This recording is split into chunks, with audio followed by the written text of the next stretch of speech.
who've shown up for our meeting today. Thank you for coming. Let me call the meeting to order. Great to see you all on a nice warm day, windy day. Okay, determination of quorum.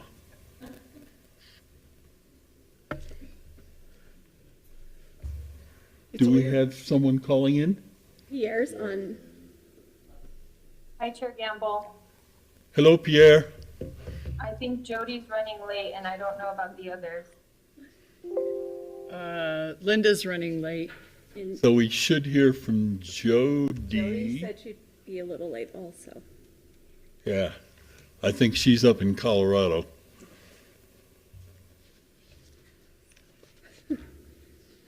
So, I mean, we could start and do reports and things like that. We just can't approve anything. You can't approve anything until we Okay. get a quorum. Okay, we will proceed with that partial adoption. Well, we won't even adopt the agenda. We'll just start on the agenda. We'll adopt it after we have a quorum. So let's start with President Rowley. Or any public comments? There are no public comments. Okay. President Rowley. Thank you, Mr. Chair. I'm going to start with the employees of the month. For the Pass It Forward Award for June, we have AJ Bhakta from the Office of Information Technology. He was nominated by Patricia Ward from the Testing Center. Does a fantastic job in making sure that all of our events are running and all of our technology is working well. So that is a well-deserved nomination. For July, Mary Elias from Student Engagement and Recruitment was nominated by Rosella Varela in Finance. And again, Mary also really goes the extra mile to come up with engaging activities for our students and to keep them involved in student government. For the WOWgram for June, Erin Trask from the School of Science, Health, Engineering, and Math was nominated by Steve Converse from the School of Science, Health, Engineering, and Math. And for July, Natalie Solis, the Financial Aid Scholarship Manager, was nominated by John Ariano, the Financial Aid Coordinator. Both of these, yes, thank you. Natalie is here, so thank you, Natalie, for all of your hard work. Yes. Do you wish to make a speech? How about your life in financial aid? Thank you, Natalie. I really appreciate everything that you do. Okay, so I have a few things that I would like to update the board on. The written report is submitted in your packet, so if you have any questions about that, I will try to answer them, and if I can't, then somebody smarter than I am in the room can answer them. We had a very good meeting a couple of days ago with Santa Fe Public Schools with the superintendent and his team. The purpose of the meeting was to talk about dual credit and how we could line up our career pathways more seamlessly with the Santa Fe Public Schools pathways and have students taking more cohort-based dual credit where they could take a lot more general education while they're in high school and be either ready to complete an associate's degree or close to completing an associate's degree. And so we have some good actionable items to make that something that we can have happening pretty soon. And then we also talked a lot about work-based learning. The public schools have really invested pretty heavily in work-based learning and paid internships and have grown quite a bit over the past year in the variety and the number of internships that they have. And so we are going to work with them with another nonprofit that will help us make the transition, help students make the transition between high school work-based learning arrangements and then moving into college work-based learning arrangements. So this is something that we have basically agreed to work together, but it hasn't gone a bit farther than that. And we will schedule a further meeting to where we can talk with Future Forward Education, who is working with Santa Fe Public Schools and has reached out to Santa Fe Santa Fe Community College. They have a very good track record working with Albuquerque Public Schools and with CNM on these kinds of projects. So I think that we'll be able to really get more of our students involved in paid internships across the board and really figure out how we need to invest in building up that infrastructure a little bit more. We have done, Thomasina and her folks have done a great job with very few resources, I would have to admit, in being able to get some of this work done, but I think we need to take a good hard look at what we really need to be, what our capacity needs to be. Next, the Good Cities, Great Jobs group that I'm a part of, which this includes the Director of Economic Development at the city, another gentleman who is one of the economic development specialists, and then Jamae Bliven, who is the CEO of Innovate Educate in Santa Fe. We went to DC for a couple of days, met with a lot of Department of Labor folks, and what I thought was particularly helpful was meeting with the teams from 15 other cities across the country that were selected for this grant, and they ranged from big cities like San Antonio to very little places. And looking at the way that they work with their workforce boards, how their workforce boards are structured, what their economic development infrastructure and workforce infrastructure looks like in various places that are very industrial and very rural. So we have a, I guess you would call it like a coach that we work with. And so we'll be coming up with plans for Santa Fe.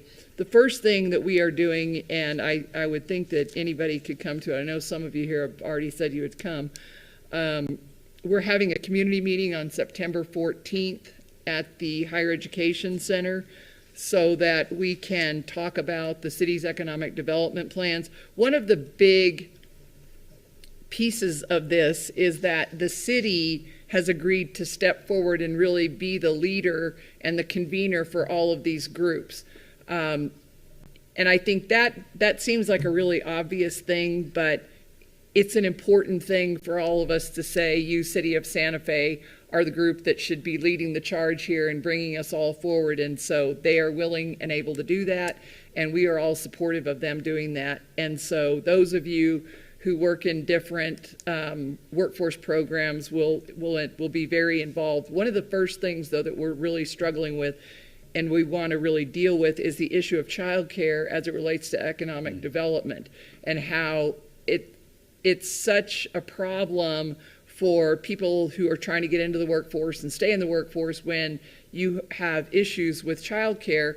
And so I have asked Katrin Allred to be part of that group too, so that we can really talk about what's available, where the gaps are, and how we can move forward in that. So that will be a big part of the plan.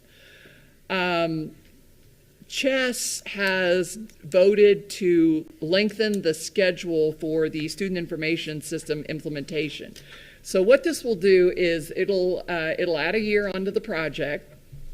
There will be some cost associated with that, but I think there will be even more significant savings in that all 6 colleges will now be on the same implementation schedule for the student system.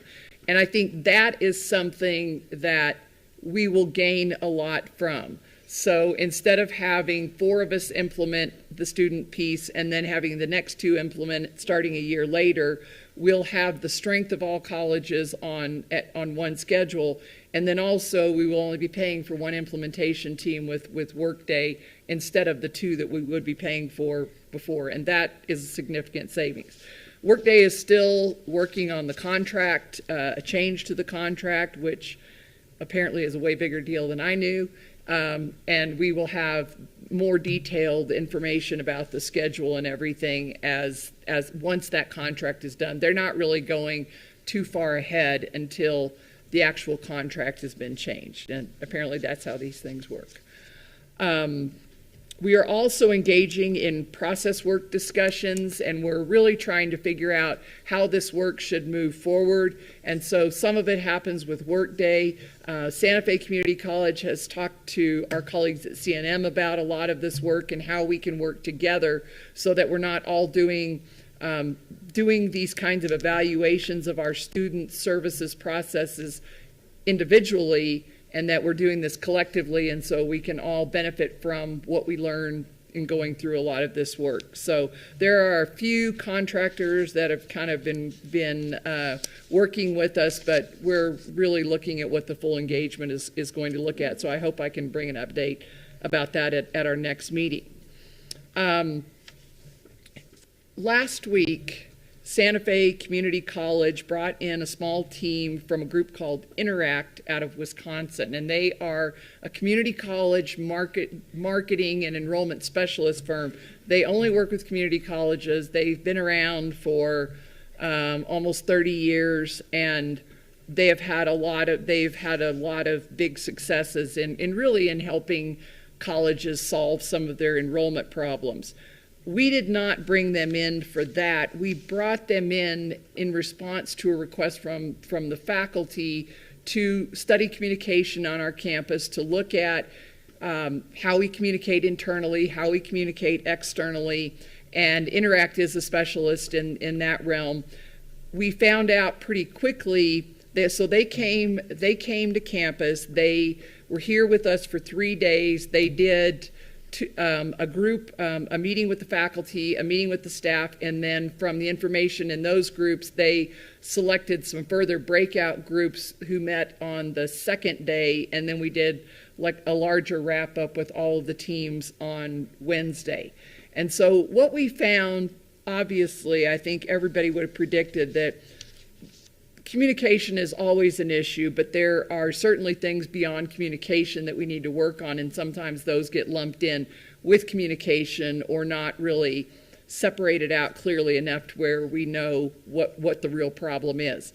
And so just to kind of give you a little bit of a highlight, some of the things that were really common issues among all of the participants were onboarding for students and for faculty and staff, the need for a salary study, looking at the way we present information internally as much as anything. So we have a lot of information on our website that we're required to have out there. That's the way everybody finds out everything they need to know about us. But a lot of times that is maybe not arranged in the way that is easiest for some people to find. Sometimes we just need to maybe remind people where that information is found. We do keep minutes from all of our major committee meetings on the website. So, if you were bored, you could spend days on end reading old minutes and finding out the minutia of everything that we do. But I think we need to make all of that stuff a little bit more accessible. At least there seemed to be a lot of response from our constituents that we do. The other thing is looking at our program life cycle. And so this really is kind of a variation of what we've talked about in terms of not really program review, but looking at the enrollment in programs and figuring out, where we are in the life cycle of that program. They had a lot of concern that we have a lot of low enrollment programs, and that is keeping us from doing some new things that we probably should be doing. And then the last thing that they really wanted to help us work on in the future is figuring out how to have more full-time students as opposed to the 80% of our student population that is part-time. And there are some strategies that we can employ, but a lot of that involves having the ability to help students solve the problems, the obstacles that are making them be part-time students right now. And that's a big lift. That's not an easy thing to do, so we'll be working on that. So, and we will continue to engage, interact in some sort of a contract going forward. I'm not exactly sure what that's going to look like, but we will be working on that. And one other thing about that I do want to mention is that they recommended that we form a President's Advisory Committee that really just kind of meets once a month and talks about what's going on, how things are going, how people are feeling, what we maybe should be doing, could be doing, and those kinds of things. So we will be standing that up pretty soon. Is that because the president has so much free time? Yes. She Yes, thought that's that good. I didn't do, I had a lot of free, she looked and thought that I had a lot of free time. And so she was trying to come up with as many new meetings that I could have as she possibly, yes, that was, Did they submit a report? there is a report, and then there's also, there is, so we can email that out to you. It's not, I don't believe we have a report that has some recommendations, and so I think you might find that interesting. So Okay. Todd and I will get that out to everybody. Okay, great. And Thank you. then LFs, we did host the Capitol hearings. The HED Capitol hearings were held on our campus in July. It's always nice to be able to host when they ask us to. So I think those went really well. They took a tour of the campus when they finished, and I think they were really pleased with not only the condition of our facilities and our programming and everything, but it kind of gives us an opportunity to spend some time with committee members in a little different format. Did we feed them while they were here? Yes, we did. Good. We did. And LFC is meeting right now in Las Vegas, which is where Board Member Siegel is at the moment, I believe. There was a higher education meeting yesterday morning that I attended, focused mostly on financial aid evaluation. And by that I mean how opportunity and lottery are working, who's getting the opportunity scholarship, who's getting the lottery scholarship, and what the future financial forecast is for those programs. They mentioned in particular that they were interested in possibly funding more of our ING budget instead of putting more money into that scholarship. I don't really know exactly what that would look like. I don't really know. That was part of the recommendation, though. And I believe if anyone's interested, that the report is online. The LFC has a pretty robust website that also has a bunch of stuff on there that's hard to find sometimes. But they generally do post all of their evaluations as they do them. They also, my biggest takeaway, though, I would say, is that they're concerned that New Mexico is spending more money on student scholarships and on higher education, and they don't see the kinds of outcomes that, or improvement in outcomes that they would like to see. I would say that is debatable, because there are certainly areas of success that I think almost every college can point to. And so I think that, just looking at an average number is probably misses a lot of the nuance of where we really are improving in different areas. So I look forward to having those kind of conversations with them in a little bit more depth. And in those meetings, we don't really have the opportunity to say, but wait, this is going on, because they generally don't ask. They pose the question and somebody from the staff answers it, and then we go on from there. Anyway, so that will be an ongoing conversation. They also mentioned that they're likely to do I don't know if you'd call it an audit, but they're interested in having a more recent inventory of all of the degrees and certificates that we offer. They think that everybody probably offers too many degrees and certificates, and they don't just mean community colleges. They were talking about PhD programs that have 2 graduates a year and things like that. So that everybody will feel some pain in this conversation, I feel pretty certain. With that, I am happy to answer any questions, if I can.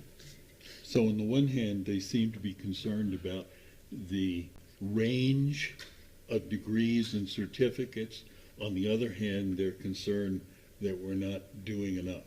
Well, I think that they're looking at that we start new programs without closing old programs. And I think they think that we should be more attentive to looking at, how well a program's doing, how many people are in a program, and if it's been lagging, if there's not a job market for it, that we should look at, I don't, closing it, changing the status of it, something. Right. We can still offer classes without having a degree, and oftentimes that's the best approach in those situations, in my opinion. And then our new programs would be more responsive to the market. Right. Okay. Any questions or comments for Dr. Rowley? Chair Gamble, I have a question. Yes, Pierre. Hi, folks. I regret I can't be there with you in person. It's orientation here, so I'm bouncing around. Let's see.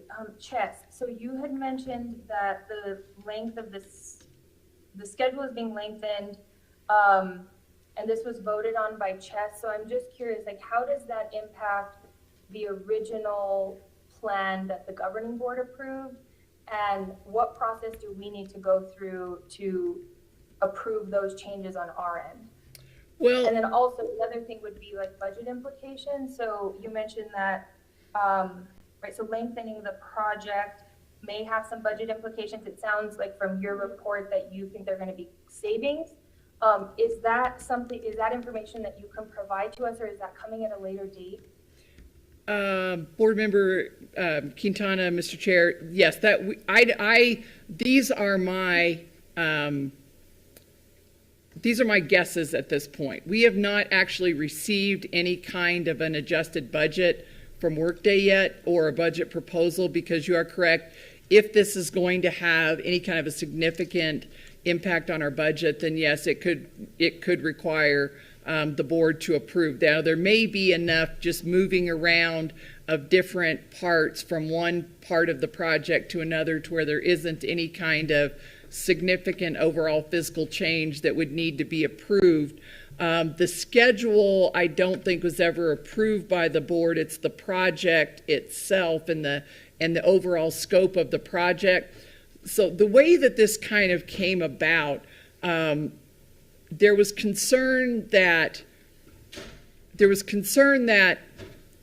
we were not going to be able to keep up with the pace as Workday had lined it out for a couple of years with and with our current staff. And we've added, we've had, hired temporary people just to, backfill jobs and things like that.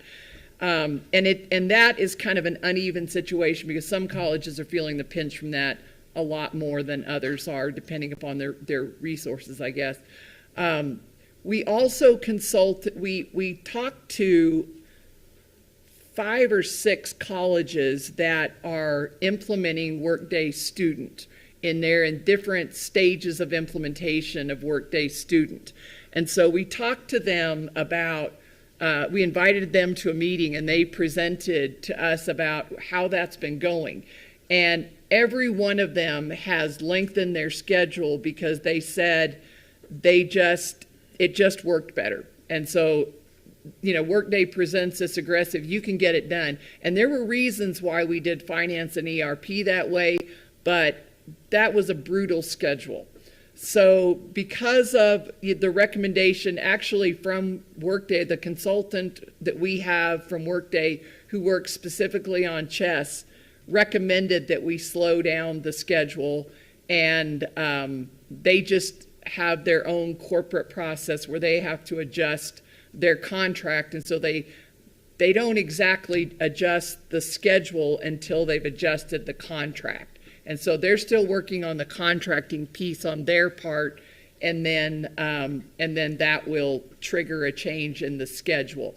What they've done is given us kind of a real, I would call it really, really general change in pre-planning and implementation, but without any kind of weeks or days or anything like that, where you could where you could really look at it and know, what this is, how this is likely to impact what we're doing. So we're pressing them to get that done as soon as possible, because, you all certainly need that information, but everybody needs that information. Yeah, and I also think, right, if there's,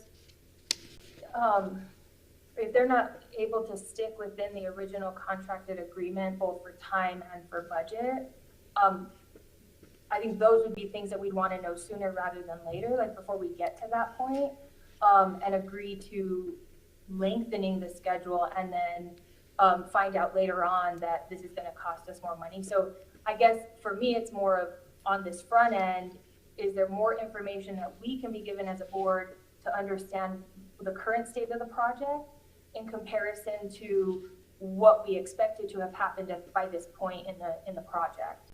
I think that would be really helpful, because again, there's so much that you all are doing, and so I don't think I fully understand how staffing has been impacted, right? Who's now working for Chess, who's working for SFCC, like all of those pieces that we knew were coming and now have been at play for over a year now. It would be really nice to have just a current state, a presentation of current state and what Workday is proposing for future state and Chess, so that we have a better sense of what we're looking at in terms of timeline and budget. We So could if I could request that for a future meeting, that Sure. would be really helpful for me to understand this better. That would, we can absolutely do that. I will get with Corey, has pretty much been the central figure for the overall project, and then Thomasina's been the point person on the SIS project. You know, we started out with working on staffing, and there's a group that Thomasina chairs that is looking at staffing not just for Santa Fe Community College, but for all of the colleges, and making sure that everyone has adequate staffing in the various functional areas. And then we can give you and, you know, share with you, there are, you know, there is a pretty extensive structure for the way the work is broken down, and there are project leads over various pieces of this. One thing that we are getting ready to start is, we own this module because it's part of our subscription to Workday, but it's called Workday Learning, and it's mostly an HR tool where there is a central location that keeps track of all of employee training, what people are required to do, what they have done, and then it, you know, can also interact with some of the other vendors that we use for training. But right, CNM and Santa Fe Community College are going to start that implementation project pretty soon. And you know, that will go on. So there's some of those smaller modules that not everyone is participating in, but really a lot of the... Unanimously approved. Okay, any other comments or questions for Dr. Rowley? Okay. So now we could hear from Dr. Ortiz Griegos about enrollment and whatever else she wants to tell us.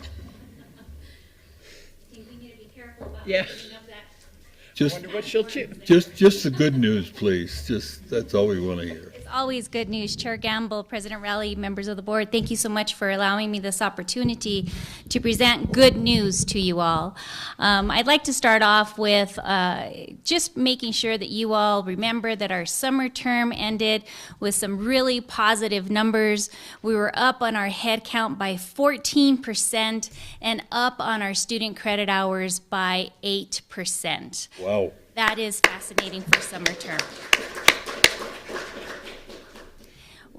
Fall term looks extremely exciting. I provided you all with an updated report. Members who are online, you will receive that as well online. But some numbers for fall semester look very, very encouraging. We are still in the process of doing some last minute registrations, and our colleague from our dual credit program, Marcos, and his team are working diligently around the clock to finalize those dual credit numbers. So this is still very preliminary. When you look at our fall report compared to fall 2022, this time last year we had 4,169 students, and you look at where we're at today, we're down 4%. However, if we look at week to week, and I'd like to call your attention to the third page, if you will, please. I'm sorry, the second page, if you will, please. And we're looking at comparing week 18 registration with week 18 registration this year. We are up 12% in head count. And we turn to the third page, and we're looking at student credit hours. We are up 20% in student credit hours, whereas we have 23,292 credit hours of that students are currently enrolled in. Again, these are very promising, but yet still very preliminary numbers as we're finalizing some last-minute registrations. And so I hope to come to you all in September with census numbers, which will be just as encouraging as we will continue our registration for our second 8-week courses that start October 17th. Wow. With that, and you look at, thank you, and much appreciation. This goes without saying that there was a lot of collaboration and teamwork across campus, not just in student affairs. Everyone has added value to these improved numbers, from our marketing to our facilities to every faculty member, dean, and academic and administration area. We're really excited to see this.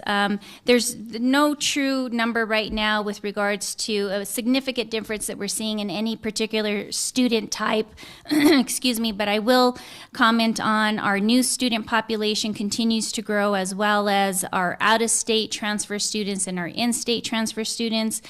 We really are seeing those numbers continue to climb, and you'll see our continuing number increase, and that really goes to show a lot about our retention of what's happening from term to term. We will come to you all later this semester with more retention numbers and really share a little bit more with you in depth as to what we're doing for our intentional outreach for retention and preparing for upcoming semesters.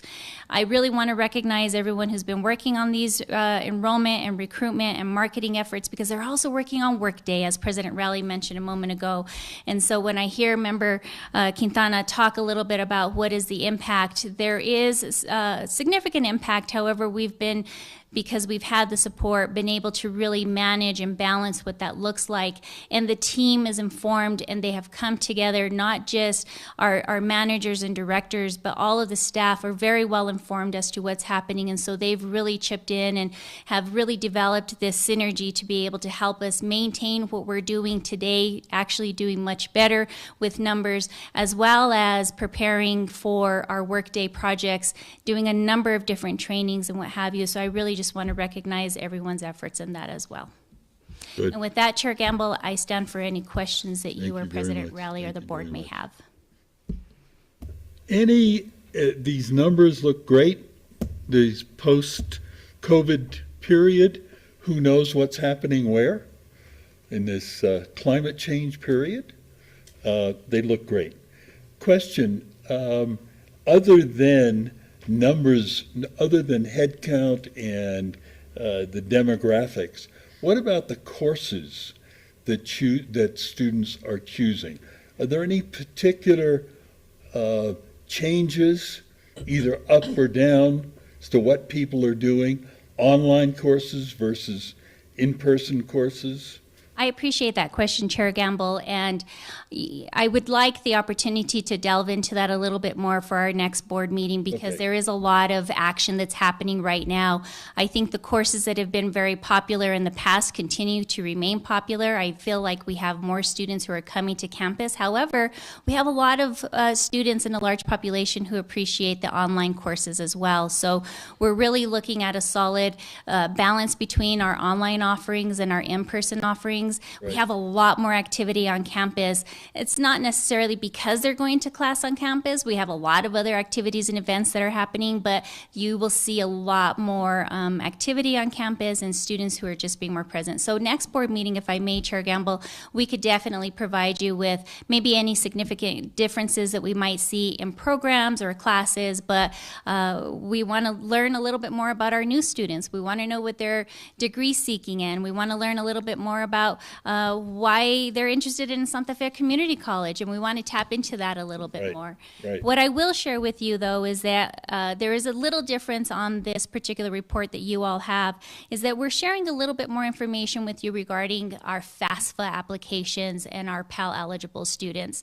And the reason why we want to do this is to really show you all our efforts in trying to close that gap between the students who are degree seeking and undecided, who are actually eligible to apply for FAFSA, and comparing that to those who have yet to complete the FAFSA. Our financial aid team has collaborated with a couple of other community partners to be able to provide additional financial aid and FAFSA assistance, completion assistance to them.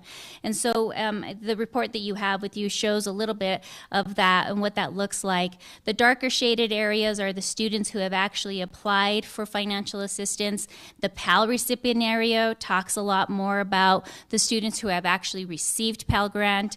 It doesn't mean that the other percentage of students are not receiving anything. They might be receiving state aid, our lottery, our SEOG, our opportunity scholarship, and or institutional scholarship. And so that's very important information for you all there.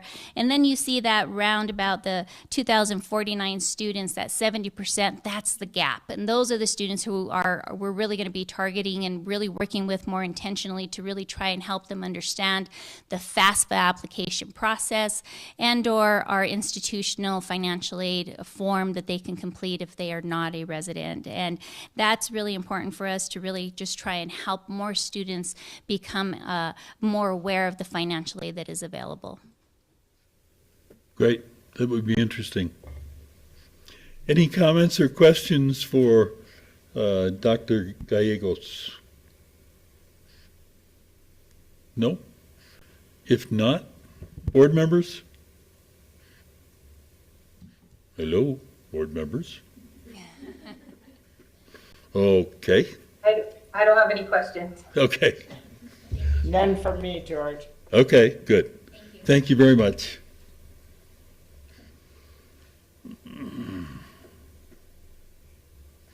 Okay, now we'll have the Faculty Senate report. Dr. Valdez. Good afternoon, everyone. Can you hear me Yes. in the virtual world? Good. Good afternoon, Dr. Rowley, Chairman Gamble, members of the board, colleagues. Good to see you all. I'm Jared Valdez. I'm the chair of the Faculty Senate. Hope you all had a good and restful summer. It's good to be back. I'll share my report and then welcome any questions. First, I'd like to update you on the current state of ChatGPT and AI and artificial intelligence. Thanks to Sarah, Valerie, Laura, and all our extraordinary librarians here on campus, we've begun to develop classroom policies, means of identifying intentional plagiarism, and ways in which we can work with our students and the software to take a productive step forward with the ever-changing technological moment. I personally, as a teacher, spent all summer working on a assignment for my students where we can work with the software, ChatGPT, how it can be even turned into a productive, creative peer review. So we're all looking forward to the developments in that area. In regards to initial concerns raised at our first faculty meeting to kick off the semester, many faculty were disappointed with the process of the internal communication scan that was recently conducted. As a faculty senate, we will be inquiring to how much this company was paid and how they're chosen. We also strongly suggest that if this process is ever conducted again, the Senate should at least be briefed on which contractors the college is considering and what are their proposed deliverables. Also, there have been multiple concerns raised about workday and payroll. In many cases, faculty contracts were not matching.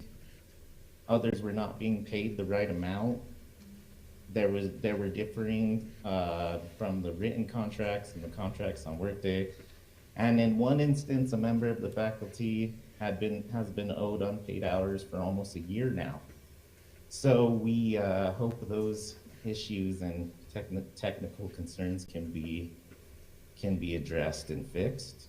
Of course, we will also be continuing to address our list of initiatives throughout the semester, which include, but are not limited to, extending faculty and adjunct pay raises so they may make a livable wage, the onboarding process for new faculty, better communication between faculty, staff, and administrators, and shared governance. Finally, I'd like to leave you with some positive news. The new cafe is up and running. I've tried the Cadillac burrito, which includes ham, bacon, and sausage. I'd say it's worth the high cholesterol risk. So. The bookstore is now run by Follett, which already has been a breath of fresh air for students and faculty. Everybody who's running the store is super friendly and helpful. I can attest to that personally. We are also looking forward to our next professional development day, which is chalking up to be the best one yet. Thanks to Dr. S.J. Miller and everyone who was a part of the committee making this happen. We also had a productive and engaging joint faculty-staff meeting before the semester. We're looking forward to harvesting a productive and more consistent relationship between us both, having already scheduled more joint sessions in the months to come. Our next Faculty Senate meeting will be held on September 8th at 10 a.m. We're going to be electing a few new officials and starting off the semester. So thank you for your time, and I'll do my best to answer any questions if you have any.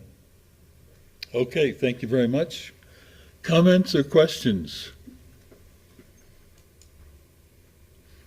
I guess I would pose one question to you regarding Yeah. your first item regarding ChatGPT in your particular classes. I know that the library has offered some forums on AI and ChatGPT in last semester. Do you think that there is continuing need for that kind of community discussion on those topics?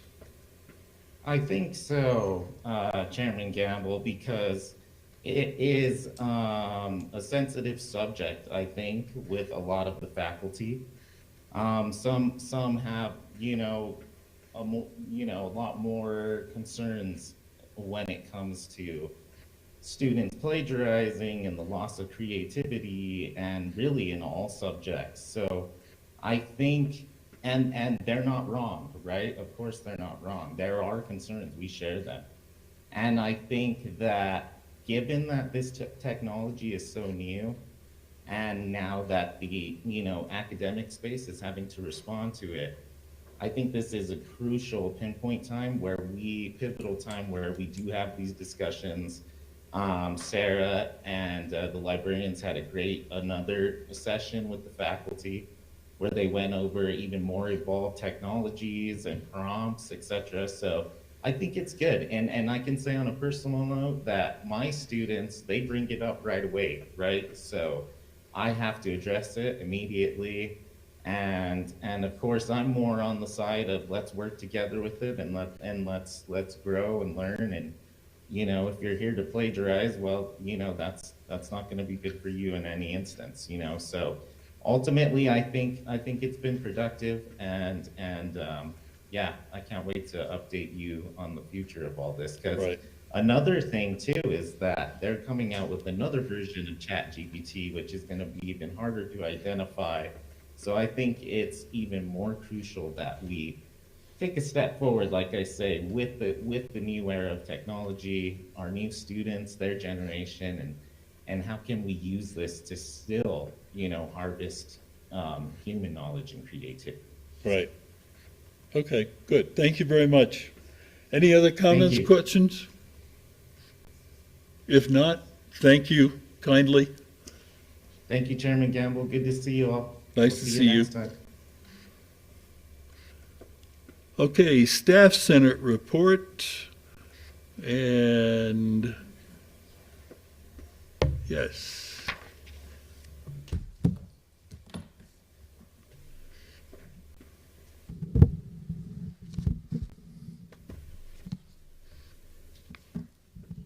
So good afternoon, Chair Gamble, President Rowley, Secretary Quintana online, and Vice President Pugh online. We appreciate being here today. Thank you for the opportunity to present on behalf of Staff Senate.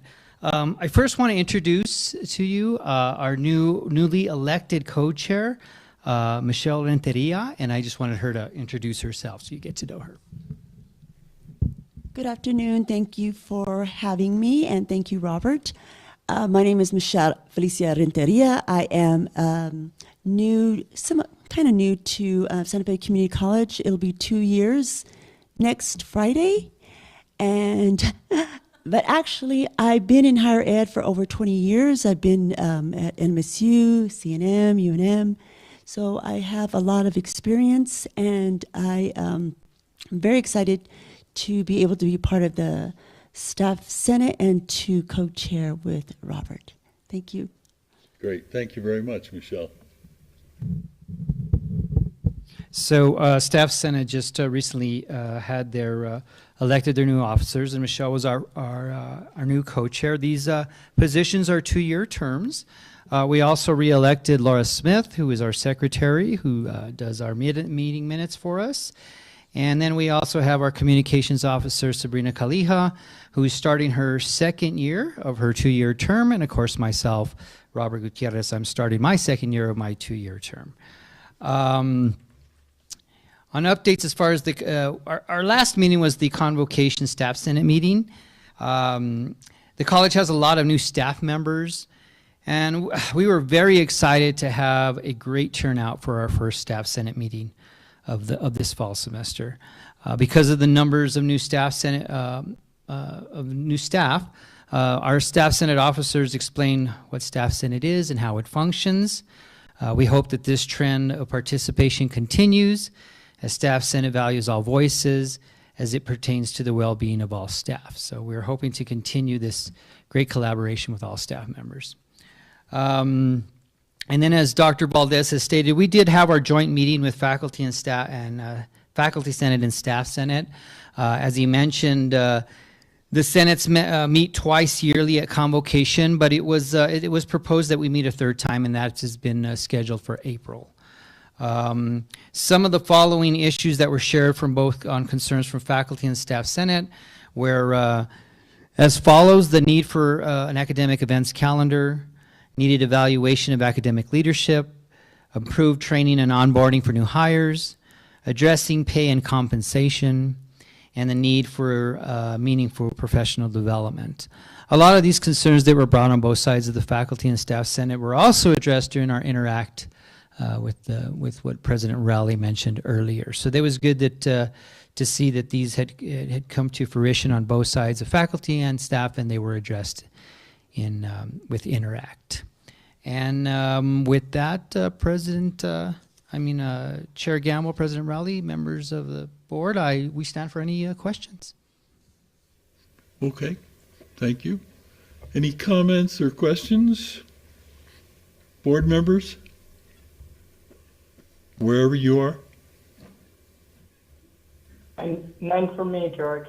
Okay. I don't have any questions, Chair Gamble. Okay. Thank you. Okay. If there are no other questions or comments, thank you, Robert. And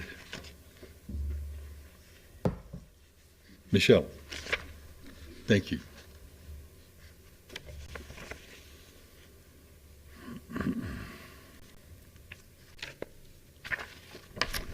And now we will move to the consent agenda, which includes the minutes from the last meeting, and that's it.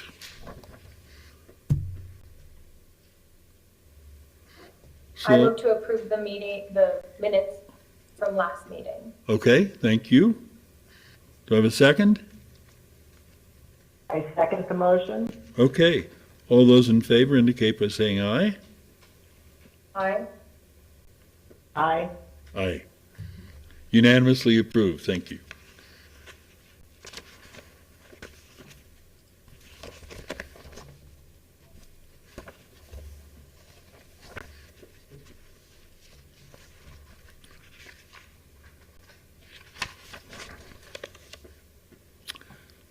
Okay, now we will move to Mr. Telles and the approval of the financial report for June and July.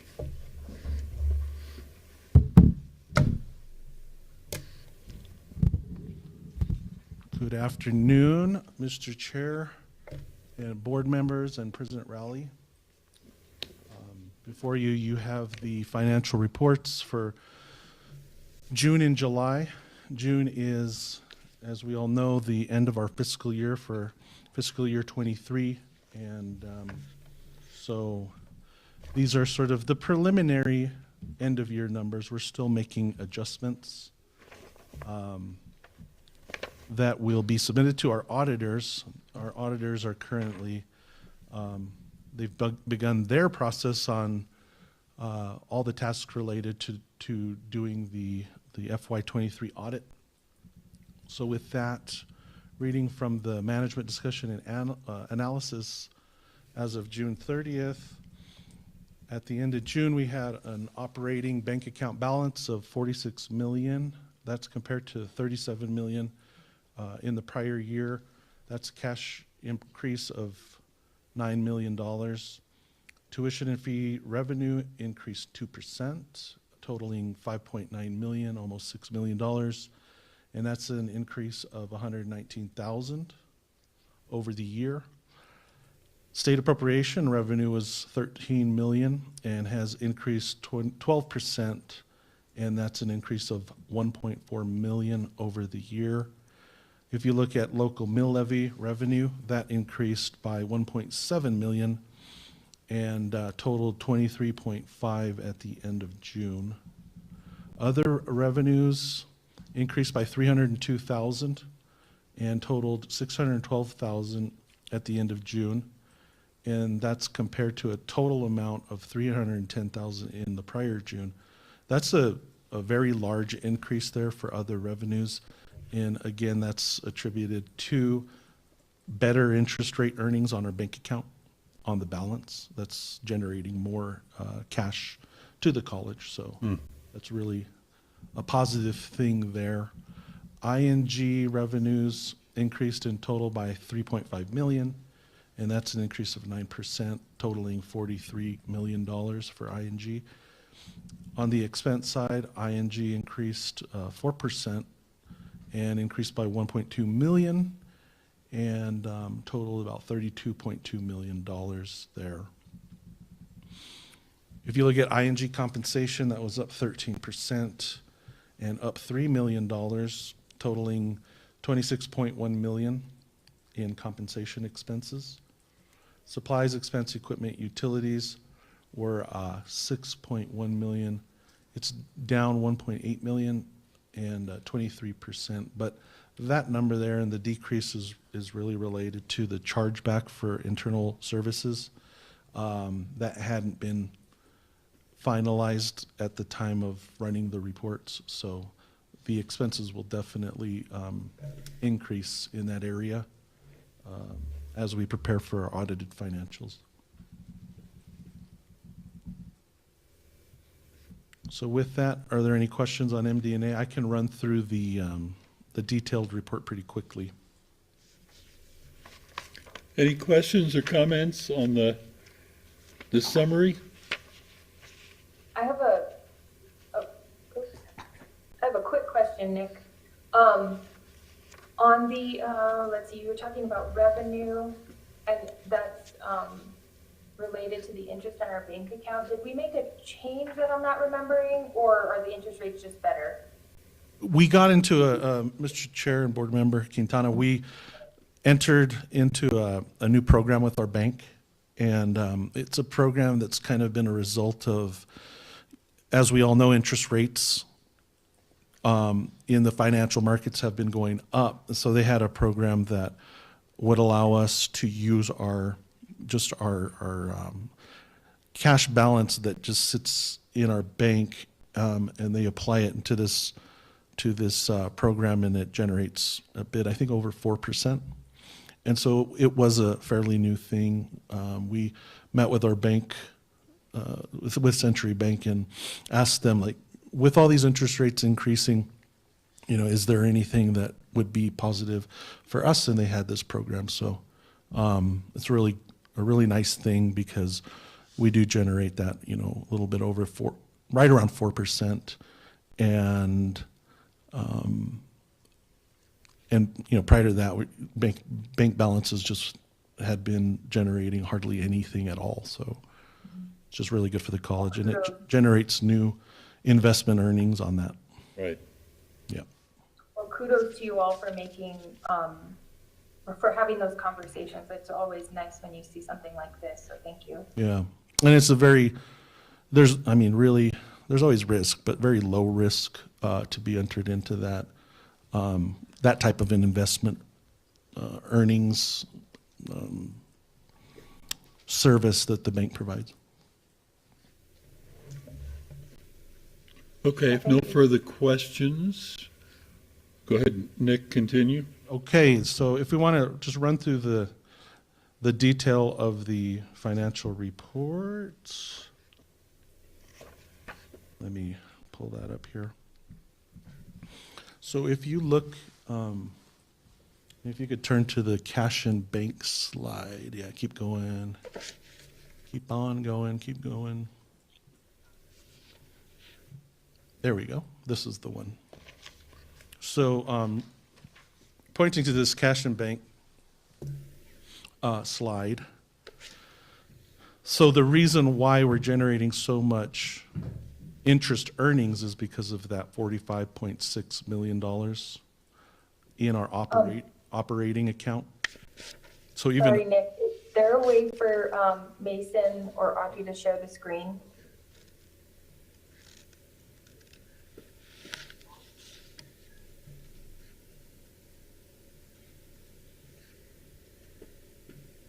There we go. I can see it now. Thank you. yes, so looking at that 45,641,743, that's the balance that's in our bank account. And with that money sitting in there, you know, if you generate just a small percentage on that amount of money, it does come up with quite a bit of new cash to the college in investment earnings. So Right. with that, you can see that 45.6 or so in our operating account compared to that's 36.5 last year at the same time.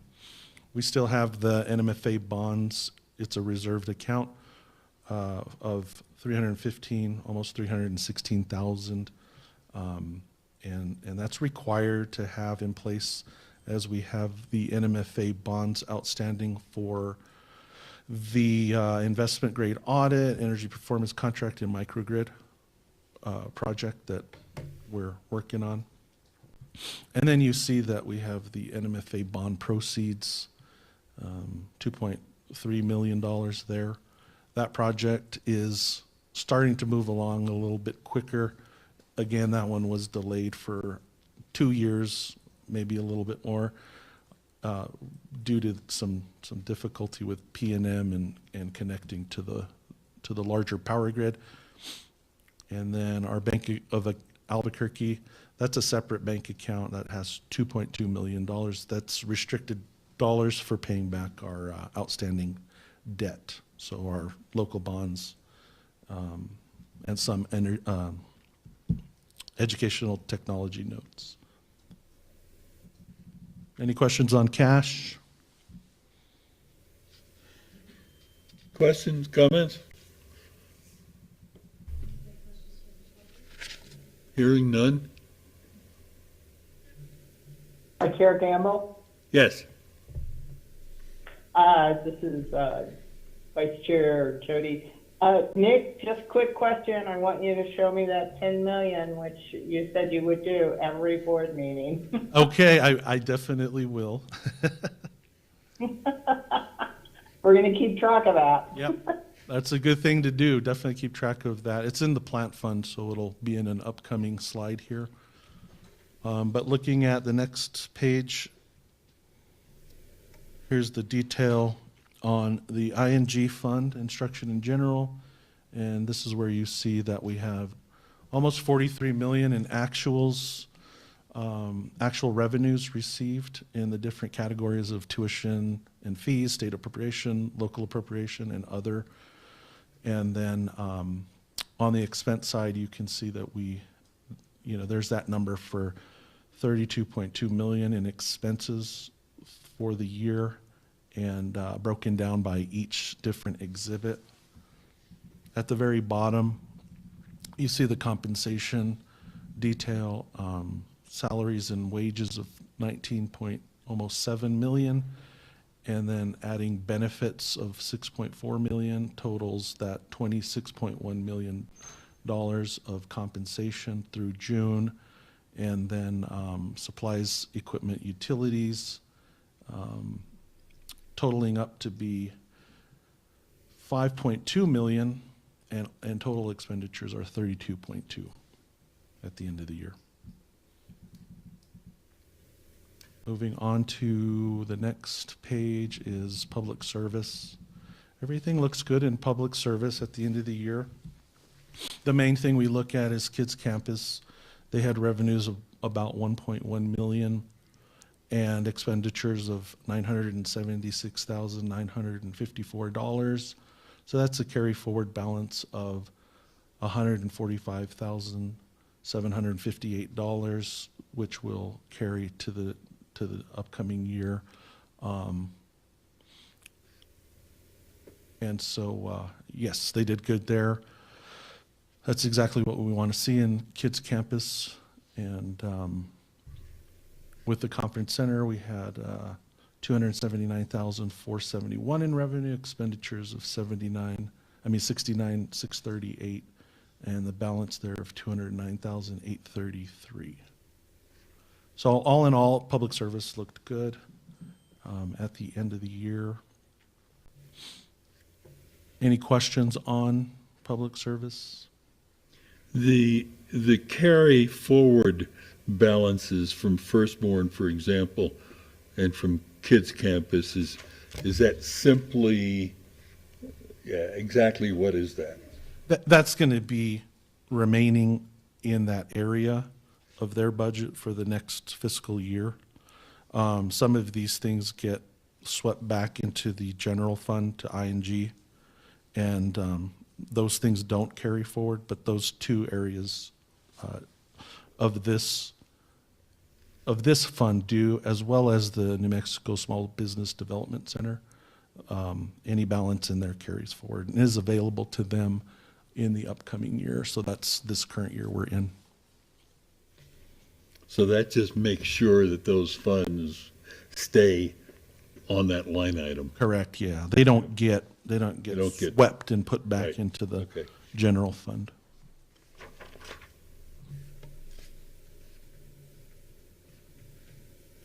But everything looks great with public service.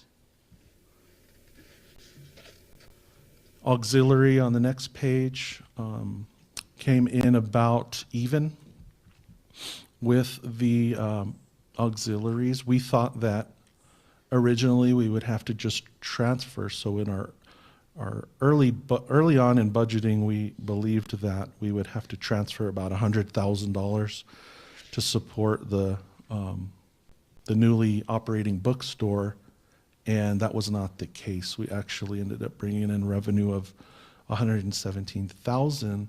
We did have the expenditures of $116,000, and so it's basically a flat profit and loss there. So that was really good news with the bookstore.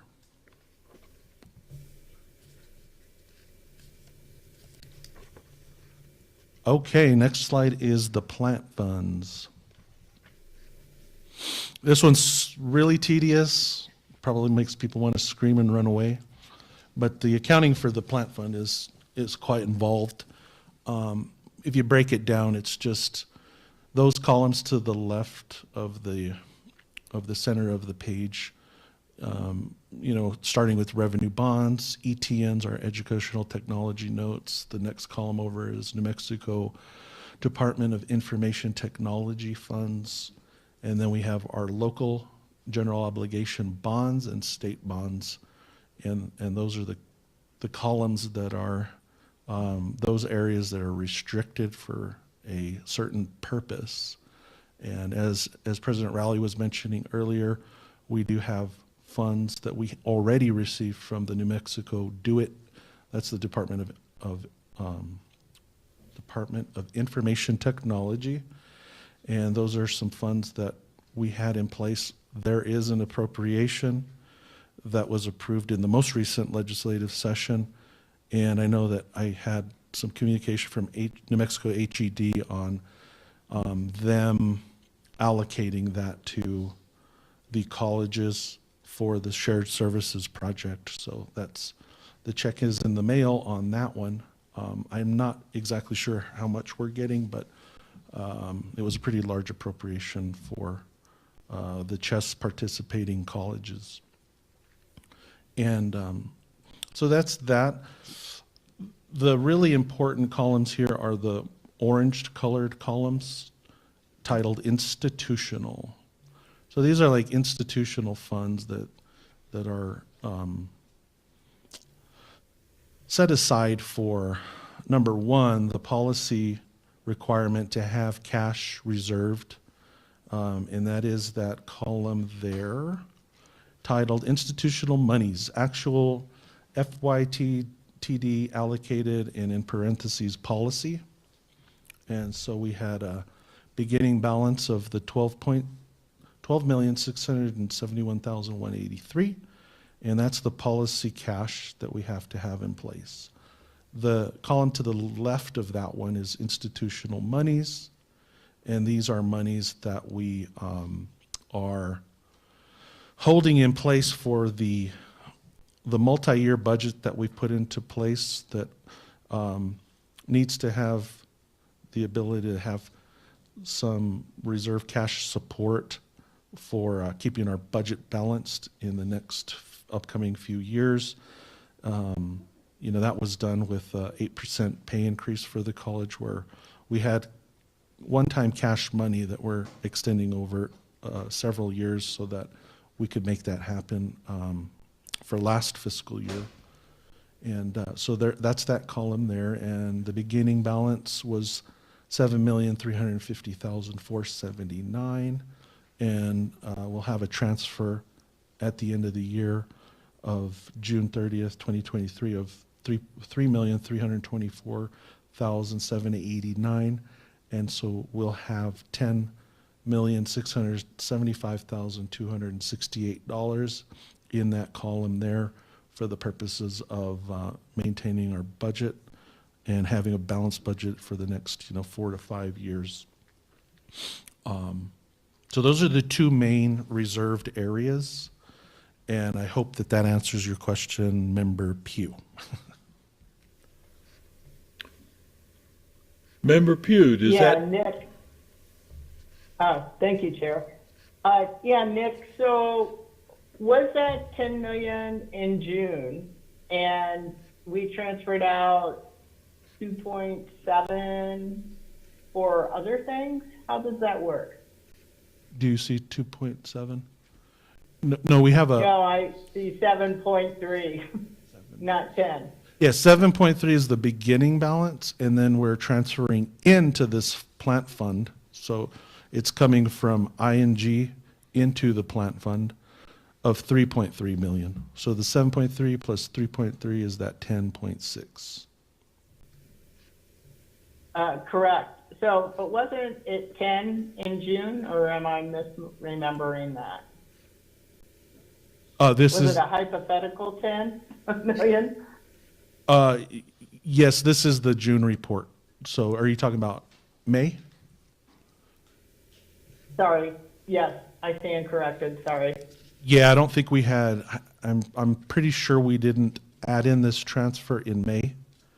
And so now, with our closeout, end of year closeout, it's transferred over here to the plant fund, and so that's a real $10.7 million.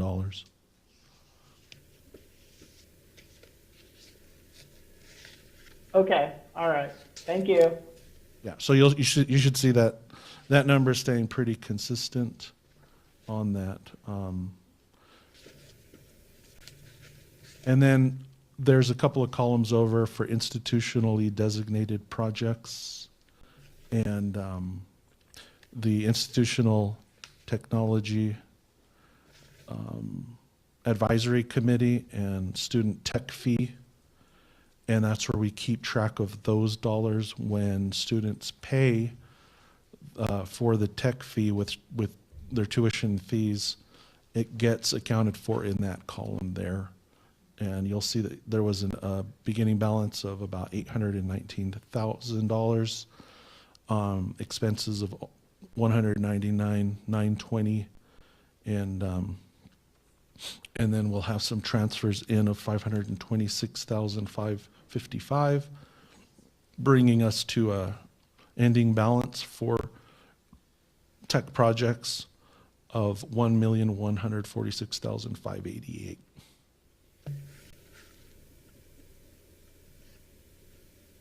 And that's it in a nutshell. Okay. A lot of stuff going on in the plant fund. I have a question, Chair Gamble. Please.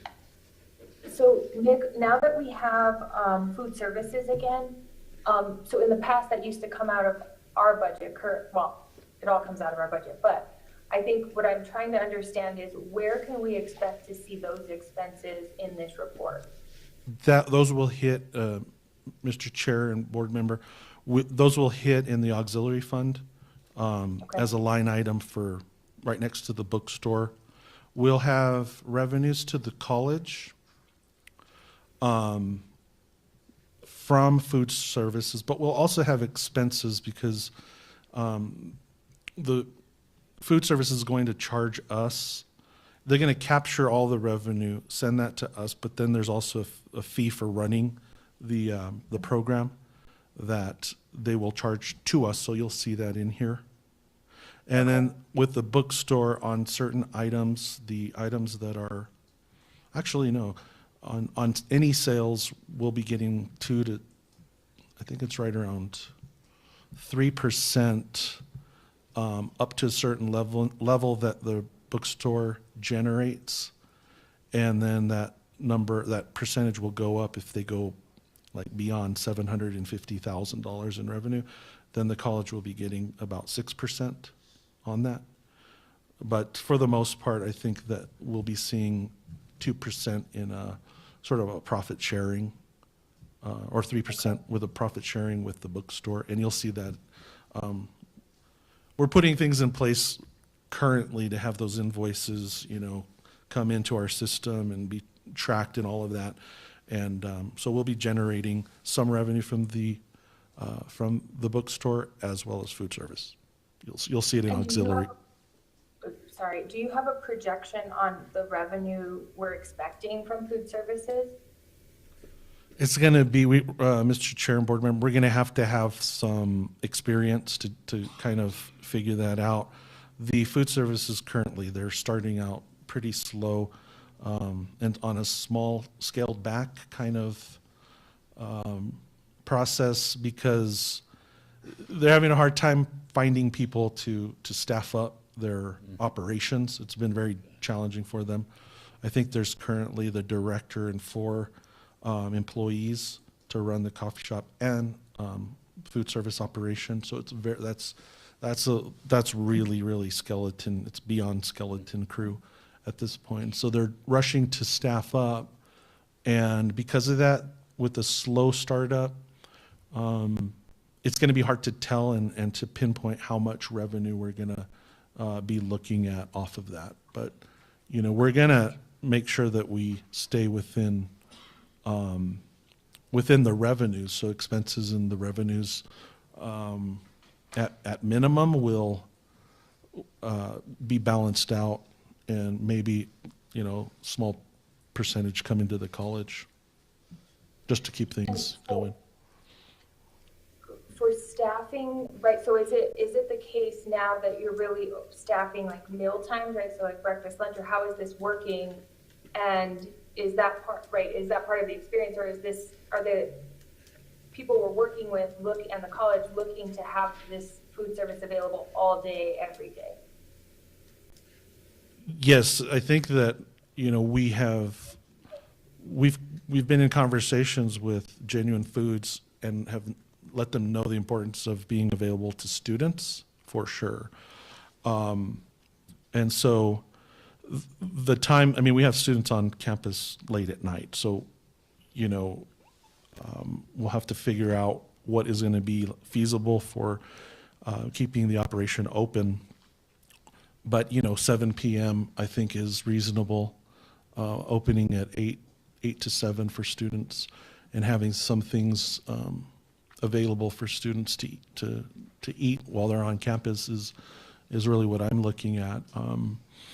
So, yes, we hope to have student food services on campus available to, accommodate the need. And And the yeah. reason I'm asking, Nick, is because like in the past, right, we used to have food service available, I think at least 5 days a week, and it was open all day long, and you knew times that it just was completely dead, like no one was going in and out. Where in part of this new initiative, like, is there an opportunity to say, like, it really makes sense to have it open at certain hours so that it doesn't have to be staffed necessarily between meal times if that's not necessary? Or maybe the coffee shop does because people want to grab their afternoon snack or their afternoon coffee or something like that. So just a way to balance it out. And I know you all will figure this out, but again, I'm just thinking of, past experience of what it looked like even with a booming campus with tons of people. You definitely had those parts like mid-morning and mid-afternoon where there just wasn't a lot of traffic. So just looking out for those types of trends would be really helpful for us to understand better going forward. Yes, Mr. Chair and board member,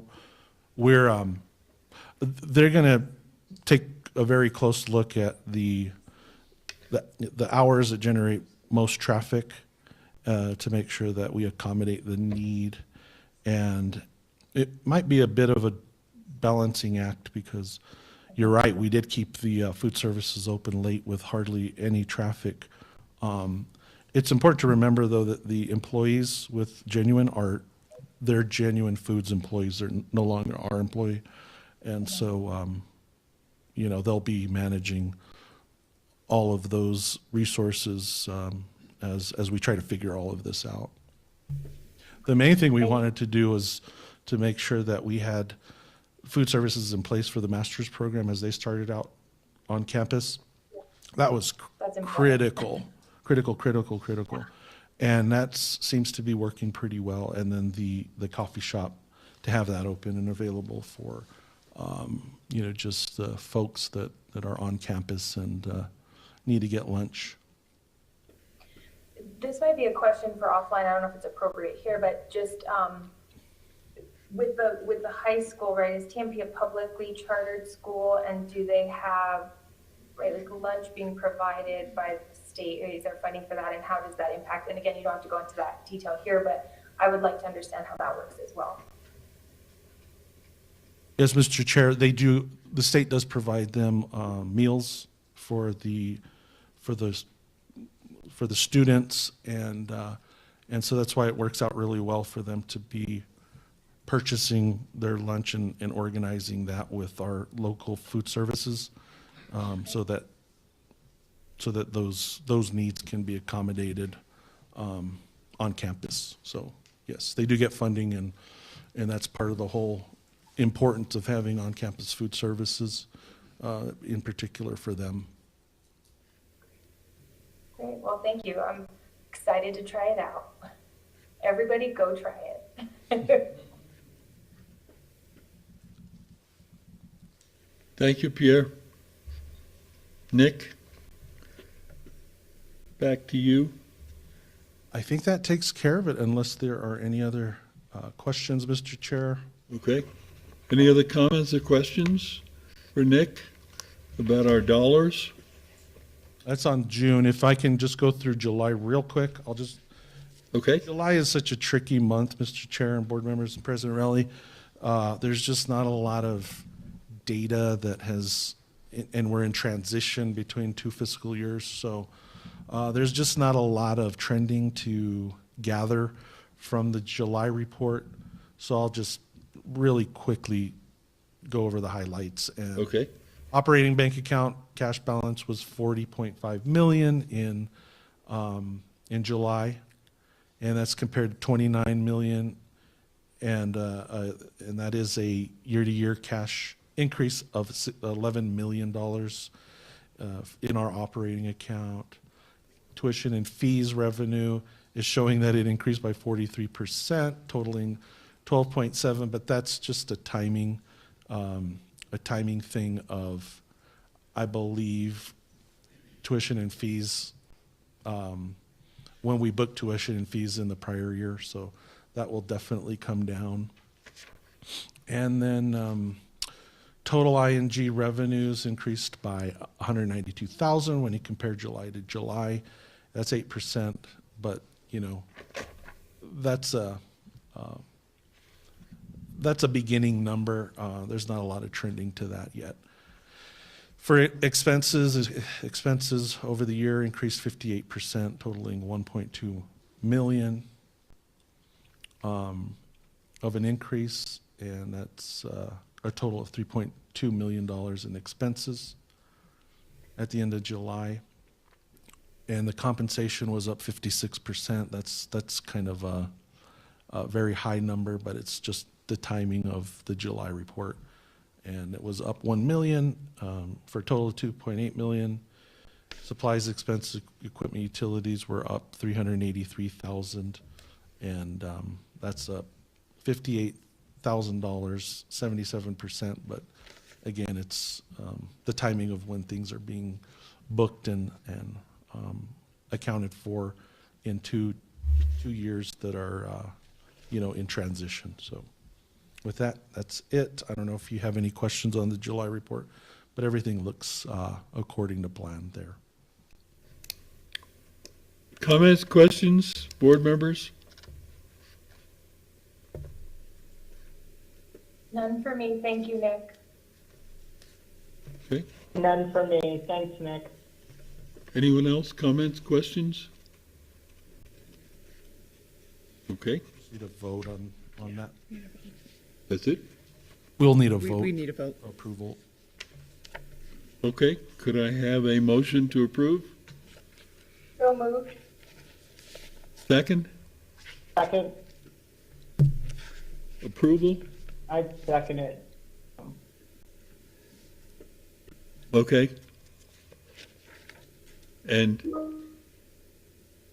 do I get a vote? Aye. Aye? I, Aye. Okay, unanimously approved. Thank you. Thank you, Nick.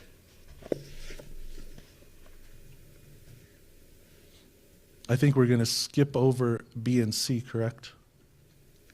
Under non-consent? Correct. Go to D.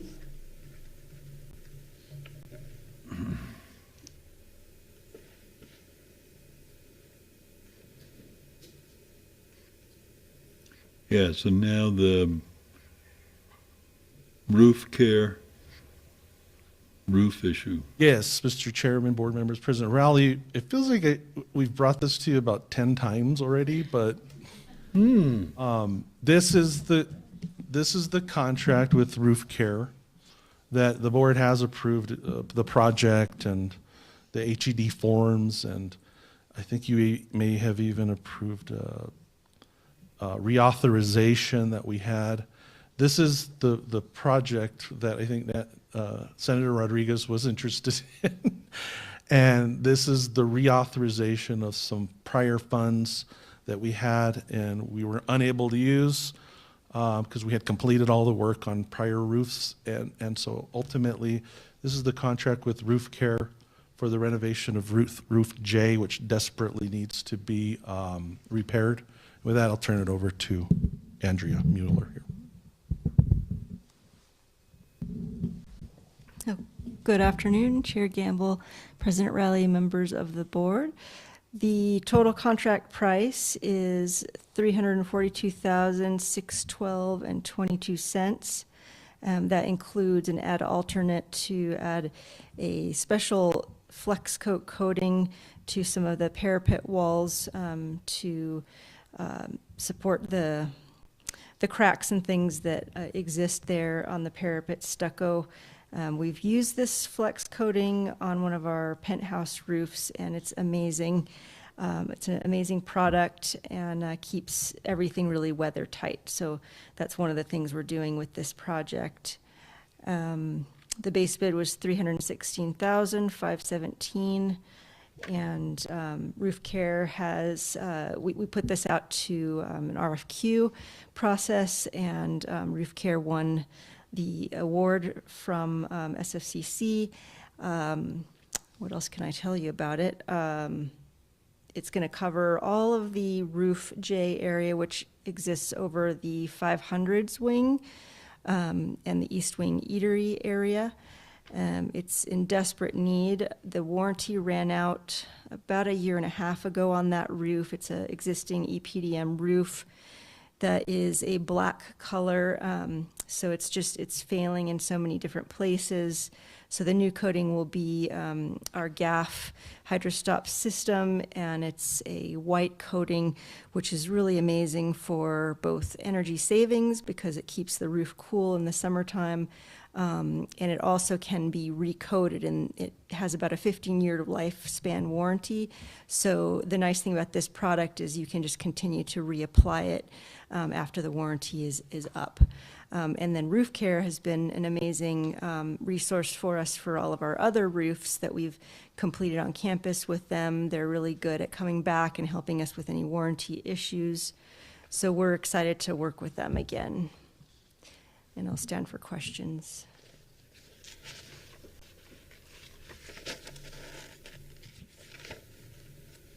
Chair Gamble, I have a Please. question. Please.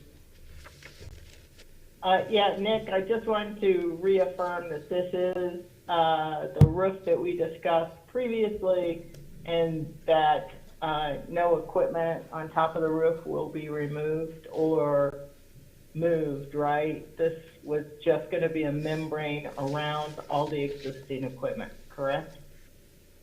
Yes, correct. I'll leave it at that. Yes, Okay. we've discussed that, and Okay. there's nothing that needs to be taken down. Okay, thank you. Other comment, question? If not, go ahead. We're not expecting rain anytime soon. We do need a vote on that. Okay, could I get a motion to approve? So moved. Seconded. Okay, and a vote? Aye. Aye. Aye. Approved unanimously. Thank you. Thank you very much.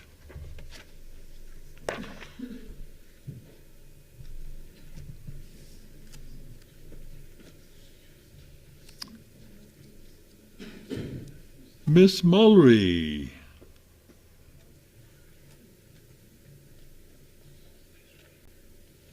Laura, you were here. It looks, Mr. Chair, the next item is the RPSP list, which I just had. Oh, I'm sorry. I jumped. Grant updates, right? Oh, This no. is before that. This is, Jumped again. this is an actual That's action why, item. that's why Yash was coming up to the front here. I mean, I always like to get a closer seat to say hi, but yes, that is one of the reasons, one of the many reasons why I was coming up here. Okay, Dr. Morimoto, please.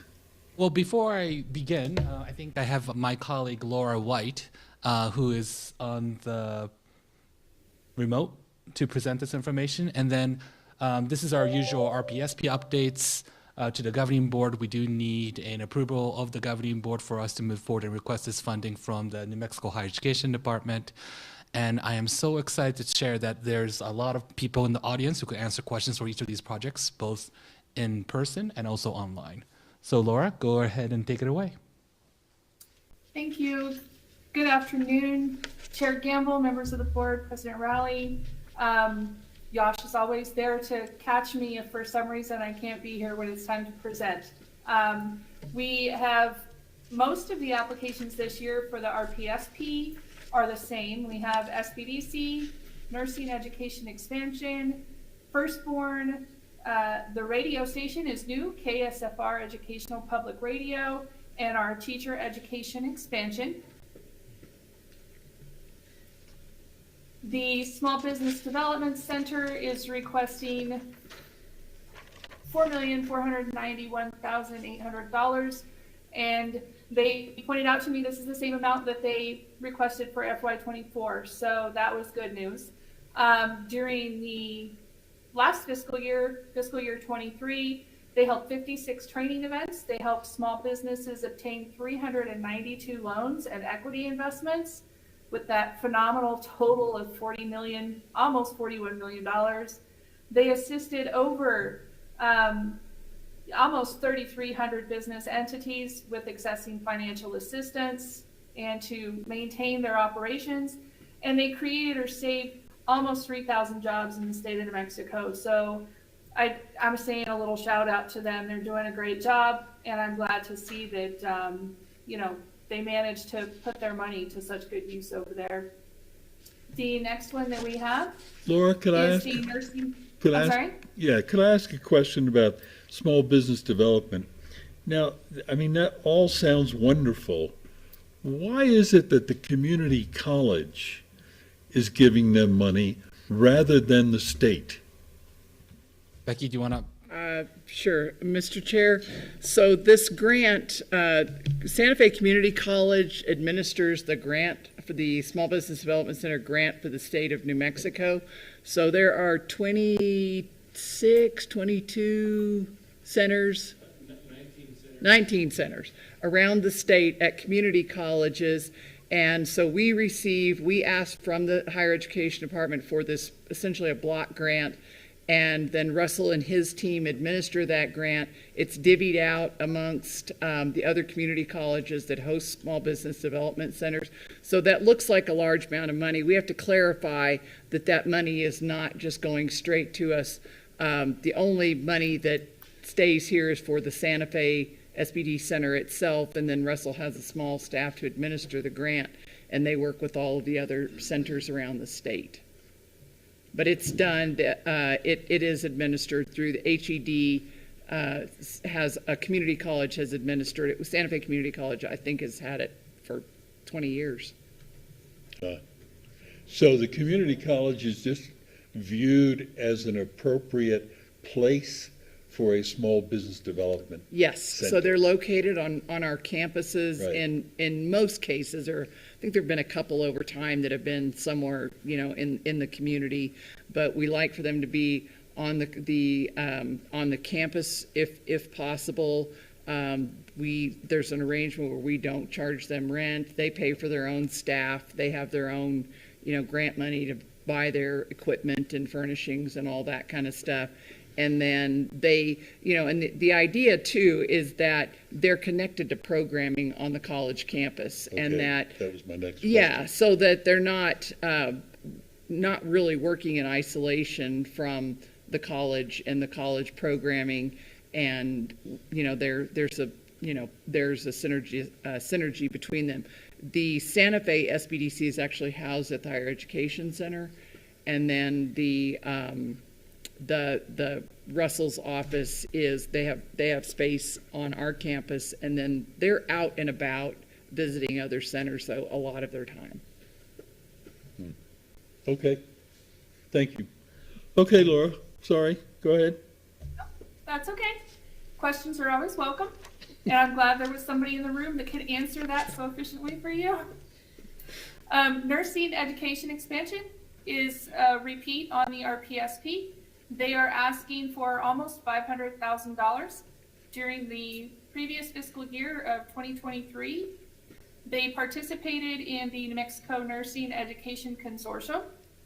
The NMNEC, which is the consortium, allows bachelors of nursing students to remain here at SFCC on our campus while being dual enrolled through UNM. So these students can complete both their BSN and an Associate of Applied Science without having to leave our area. So, and going to school is expensive, so the thought that they can stay local while finishing that up is fantastic for them.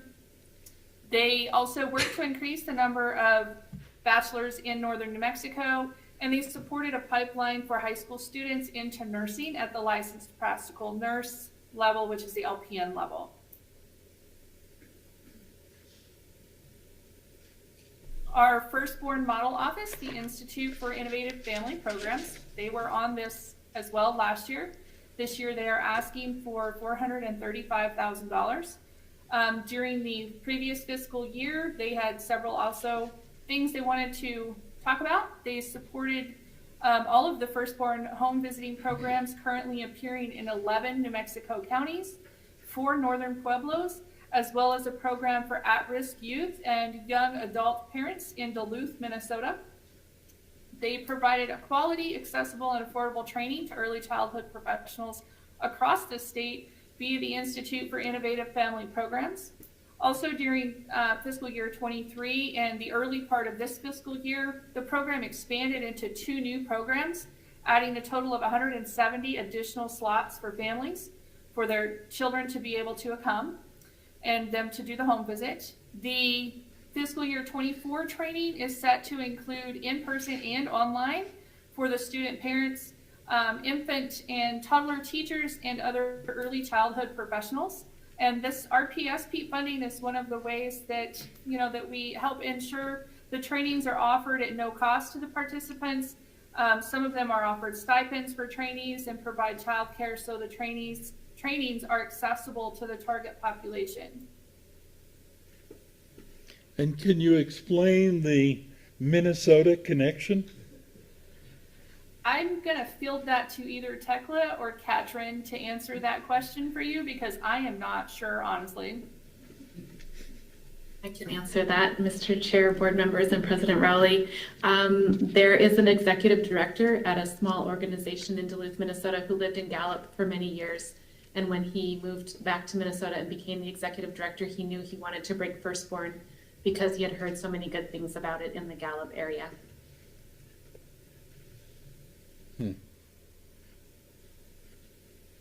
Okay.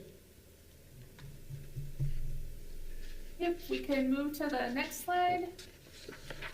I have the KSFR Education Public Radio. This is their first time on RPSP.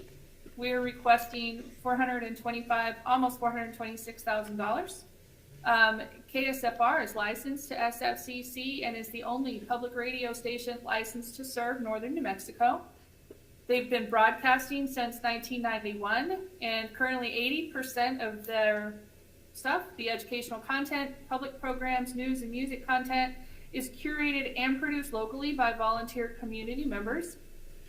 They provide a training site for broadcast journalism, podcast production, and digital delivery systems for students at SFCC, as well as the Institute of American Indian Arts, University of New Mexico, and high schools in northern New Mexico, including the 8 northern pueblos.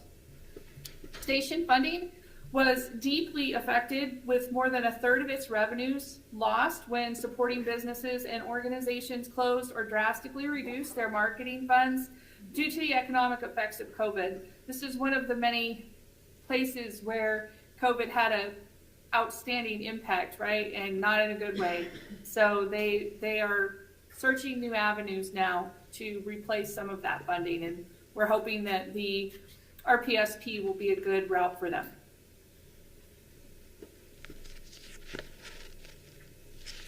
Teacher expansion and support request is a repeat on the RPSP. This year she is requesting $250,000. During the previous fiscal year, the teacher education program had exponential growth of the Spanish language early childhood development program. They provided programming to support the expansion and growth of the alternative licensure program, and that is being driven by an increased demand, stress, and professional growth required of all early childhood and K-12 teachers throughout the state of New Mexico. This increased workforce for teacher education and special education pipeline from the pre-K through 12, they're putting more teachers in place, and we know there's a shortage. Improved access to training for teachers and teaching assistants, and increased teachers for early childhood through certificates, associates, and alternative licensure for birth to pre-K. Key information, of course, is we are requesting 4 of the same projects that were funded in fiscal year 24 and adding the KSFR Public Radio as a new project. Each project will address the needs of students, clients, faculty, and staff in our community, and the representatives from each project are present to answer any questions you may have. They are all here and willing to answer any questions. And this is an action item. For us to move forward, as Josh stated previously, we do have to have approval. Okay. Thank you very much. Chair Gamble, Yes. Chair Gamble, I have questions about the radio station. So there was mention about the benefit or students taking advantage of the training program. Can anyone speak to how many students take advantage from SFCC and other institutions, or is this a new initiative? I would defer that to one of our people from the radio station that I believe are present there in the room.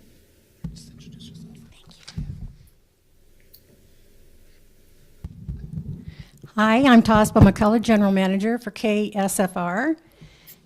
Hello, everybody. I'm happy to answer the question. The question is, how many students do we have funneling through our training program currently, or are we looking for more? Because that's what we're always doing, looking for more. But we've had in the past, well, let me just say, we have 2 graduates from SFCC's audio program here. One holds a managerial position, and the other is our production manager, our production assistant. We have had students from SFCC as well who have come through as trainees in operations. Recently with our fundraiser, what they do is they come in and assist us in the times that we need more people, staffing the radio station when some of our other staff are pulled away. But we've had students from 2 interns from Institute for American Indian Arts. We had a student from the University of Minnesota this summer in our broadcast. This is all in broadcasting training. And we are just finishing up with a student from the University of New Mexico with a program here that you already have with paid internships. We had one come through the doors who was trained in our marketing efforts. And so we're always open for students to come through SFCC to be trained. In the past, we had a lot of students from the film department who would come through, and we would teach them how to do hourly news updates.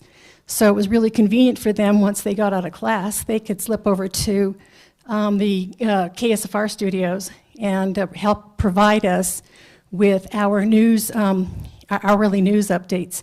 And that was an ongoing effort, and we've had lots of students come through. I can't tell you how many off the top of my head, but we gave them training, and when COVID came and when everything shut down, that's when we didn't see as many students.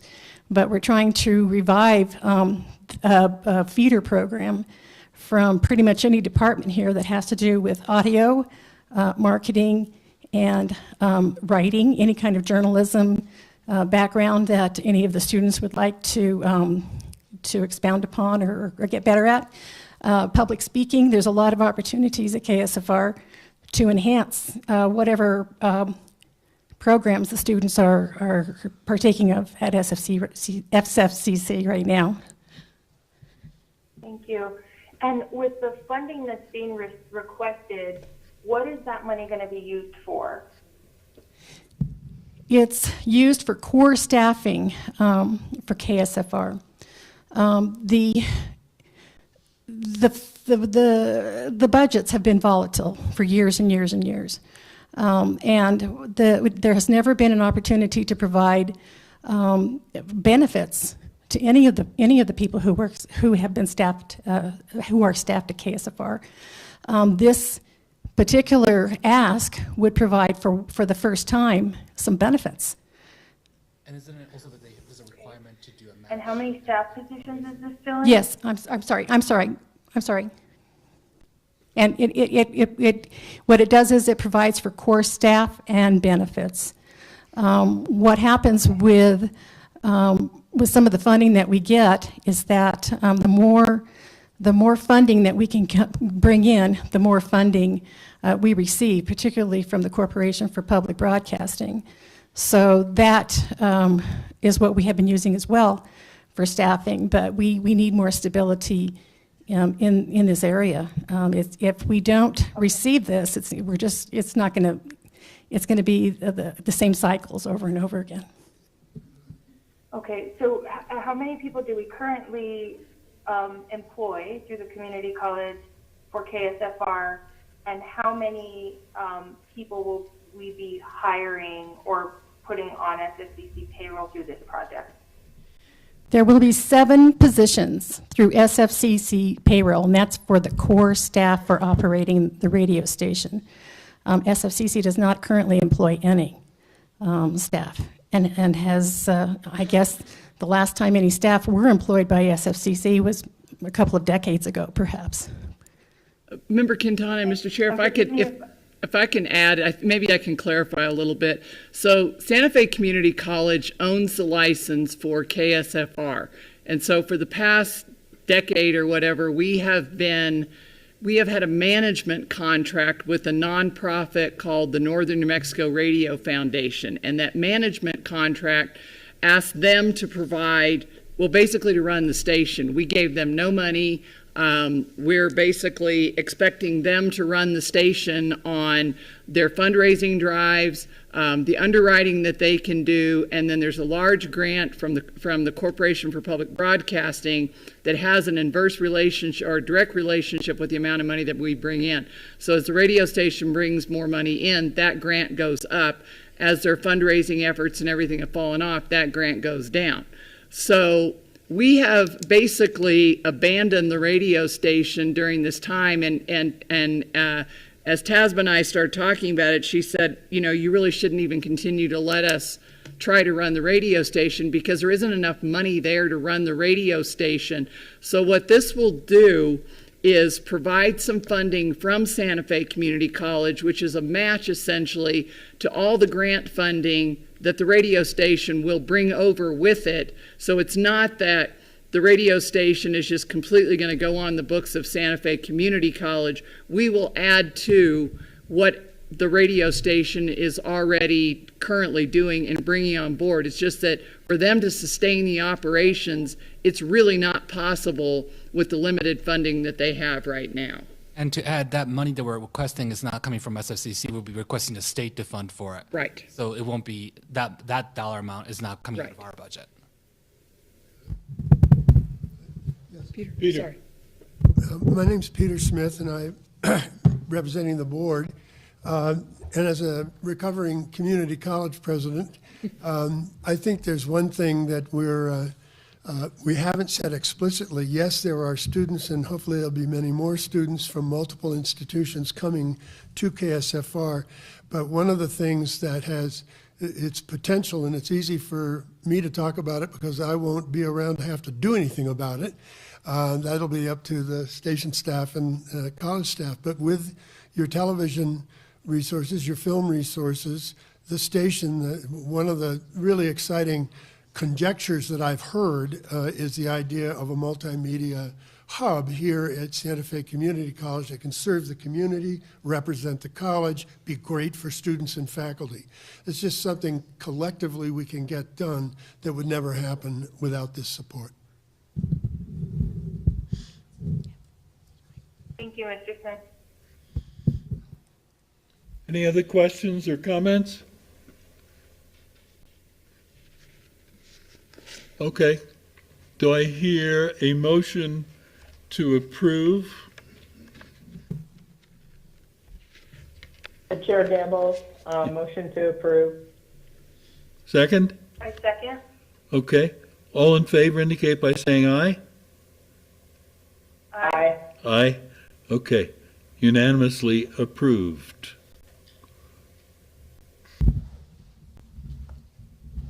Thank you. We appreciate it. Thank you. I think that actually next on your agenda too. Yes, for grant updates. Thank you. Yes, sir.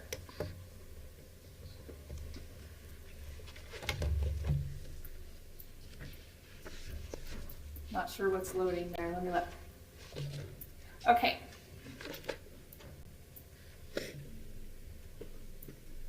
Again, I'm Laura White. I don't know actually if I introduced myself. We were kind of confused on who was going to be able to present today, so I apologize if I did not already do that. That's all right. The grants that we are applying for or have submitted for very recently is the Environmental Protection Agency Brownfields in the amount of $500,000 and a New Mexico Higher Education Department Mental and Behavioral Health Initiative in the amount of $150,000. I will first provide some additional information about both of those, and then we do have people here to answer questions as needed. If awarded, the Brownfields EPA grant would start in 2025 and run through 2029. This is a $500,000 request. Of course, it's a five-year cycle. This training would include solid hazardous waste management. I believe they call it HAZWAPER, cleanup, emergency response, enhanced environmental health and safety training, and it will conclude with graduates attaining 11 certificates or certifications or certificates of completion.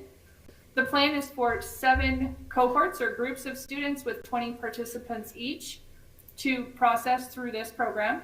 And these will be carried out in 5-week sessions. And this is a really intense program. This is 168 contact hours for these participants in the 5-week session. So it's a commitment for them to come and do this program. The New Mexico HED mental health and behavioral health initiatives that we applied for, this is a request that is a 1 year. It's $150,000. With this, we would like to create a hub at Santa Fe Community College for, it's called Question, Persuade, Refer Suicide Intervention Training, QPR for short. New Mexico is ranked in the top 4 states for death by suicide, and of course we suffer from a massive shortage of trained therapists. This training could prove vital to our community and the state as a whole. This creates a network of non-professional, stress that, non-professional interventionists who serve and have a peer-to-peer relationship with other faculty, staff, and students on campus. The initial Question, Persuade, Refer training is a 1.5-hour course that would be offered to all faculty, staff, students, registered, anyone registered at SFCC for free. There is a more intensive 8-hour Train the Trainer course that will be offered to participants that are interested in additional knowledge and skills, which would result in a 3-year certification for them. So to me, that says we get students to come through this, they finish their schooling with Santa Fe, and then they can take that out to their employer, even to their homes, to their families, and apply these skills. And hopefully we can, intervene and slow down death by suicide in our state. I don't know why, but I have that on there twice. I'm so sorry. The ranked of number 4, I think it was just because it surprised me when I looked it up. I knew it was bad in our state, but I don't think I realized how serious it was in our state. For recently awarded grants, since we haven't met with you since June, we have an Encantado Foundation. This is a ProTech agreement for Santa Fe Community College to offer fiber optic technician training. We were granted $91,000. This is being led by Chris Sweden. It will cover 73 students who will be trained.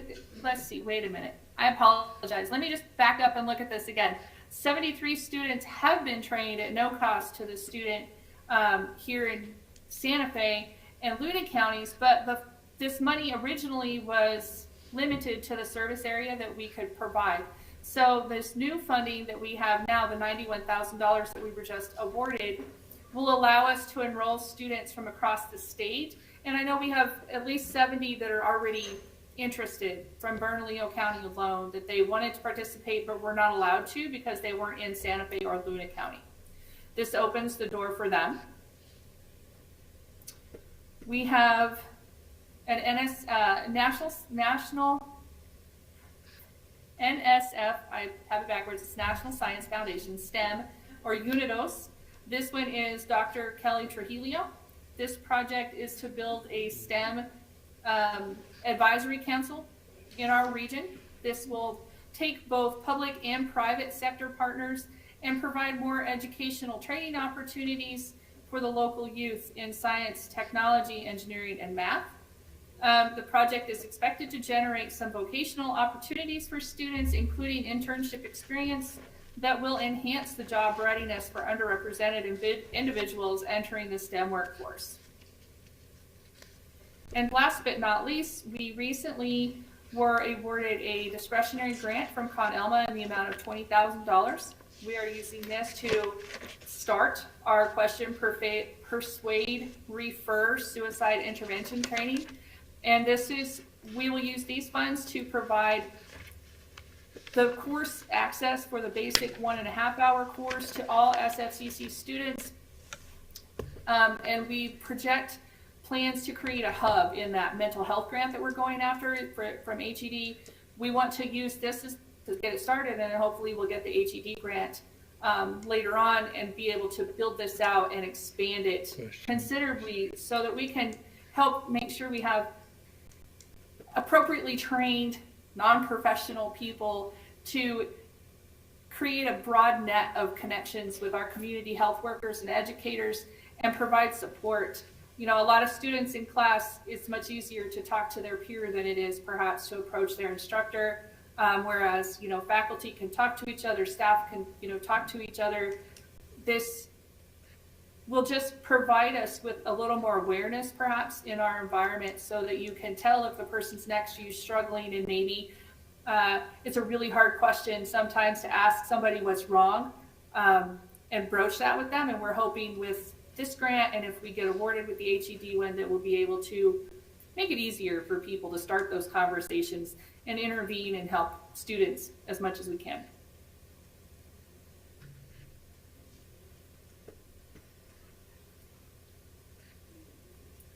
If there's any questions, I'll be happy to try to answer them. I do have Dr. Trujillo, I believe, is here, as well as if you have questions on the Encanto Foundation. I believe Chris Sweden is also here to answer questions. If not, that is all I have for this. It was just an update, not an action item, and I appreciate your time. Okay, thank you very much, Laura. Thank you. Questions, comments? Chair Gamble, this is Jody. I have a question for Laura. Okay. Yeah, thank you, Laura. I have a question about your EPA grant. I saw the Housewarper there that you referred to. That's a 40-hour course. Is that all we pretty much teach in that course, or with that grant? Is that pretty much all we would teach, or do we cover more information? I would actually like to bounce that question to either Janet, if she's here, or it looks like Chris is here with us, and she can answer that question more efficiently than I can, because they have one that they're just finishing, and this is where we're applying for a new one. Good afternoon, Chairman Gamble, Board Member Pugh, other board members, President Raleigh. We've completed 3 EPA job training grants over the last 10 years, and Housewarper is the most intensive of the classes that we offer in the 5-week training period, but we actually offer 11 different classes that all result in industry certifications.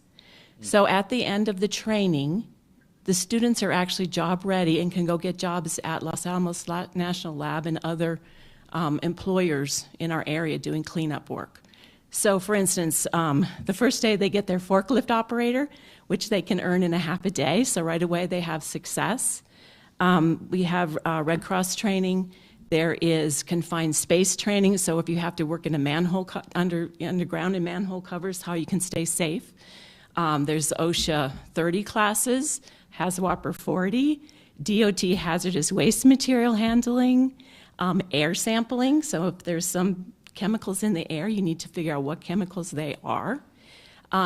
So that's an overview of the classes that we offer, and they're offered Monday through Friday from 8 to 5 in a 5-week intensive training program. So at the end of 5 weeks, you graduate, and if you are able to get to work right away, we applaud that, and we've had a lot of success. Awesome. Thank you. You're that welcome. helped clarify it for me. Excellent. Thank you very Thank you. much. Other questions, comments?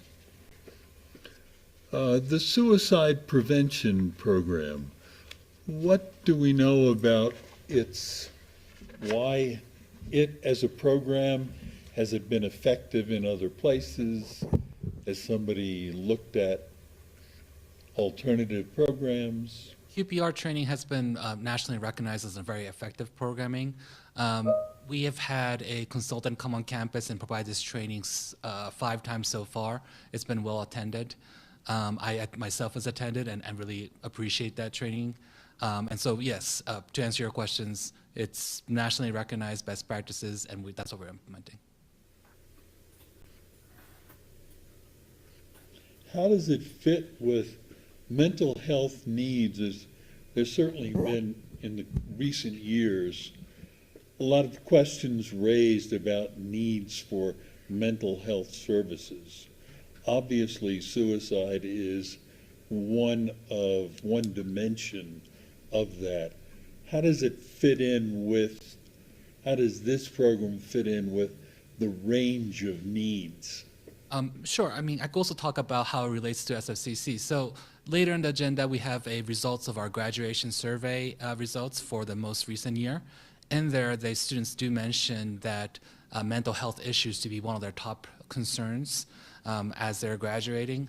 And so having more staff members and faculty members who are trained in this, it's you can think about this as a mental first aid. It's not supposed to be a solution, right? But it's supposed to be a sort of a stopgap measure to help people long enough to get real professional services. And so I think this is going to be incredibly valuable for our students and also our community as we get more people come on SFCC in training, given that we have such a huge shortages within New Mexico in general for mental health assistance. Mm-hmm. Do we have any sort of referral from these folks if they recognize that there is a risk of suicide, present or not, but there's a recognition that there's still mental health problem that they certainly aren't going to deal with? Is there some sort of referral? Yes, so during the training, one of the things that's provided to participants are how to refer people to mental health professionals, including suicide prevention hotlines. I need to remember this, it's been a while, so I gotta look at my notes, but it was a pretty easy to remember, which is embarrassing to say because I don't remember right now what that is, but a pretty short number of people could call to get to somebody so they could talk to.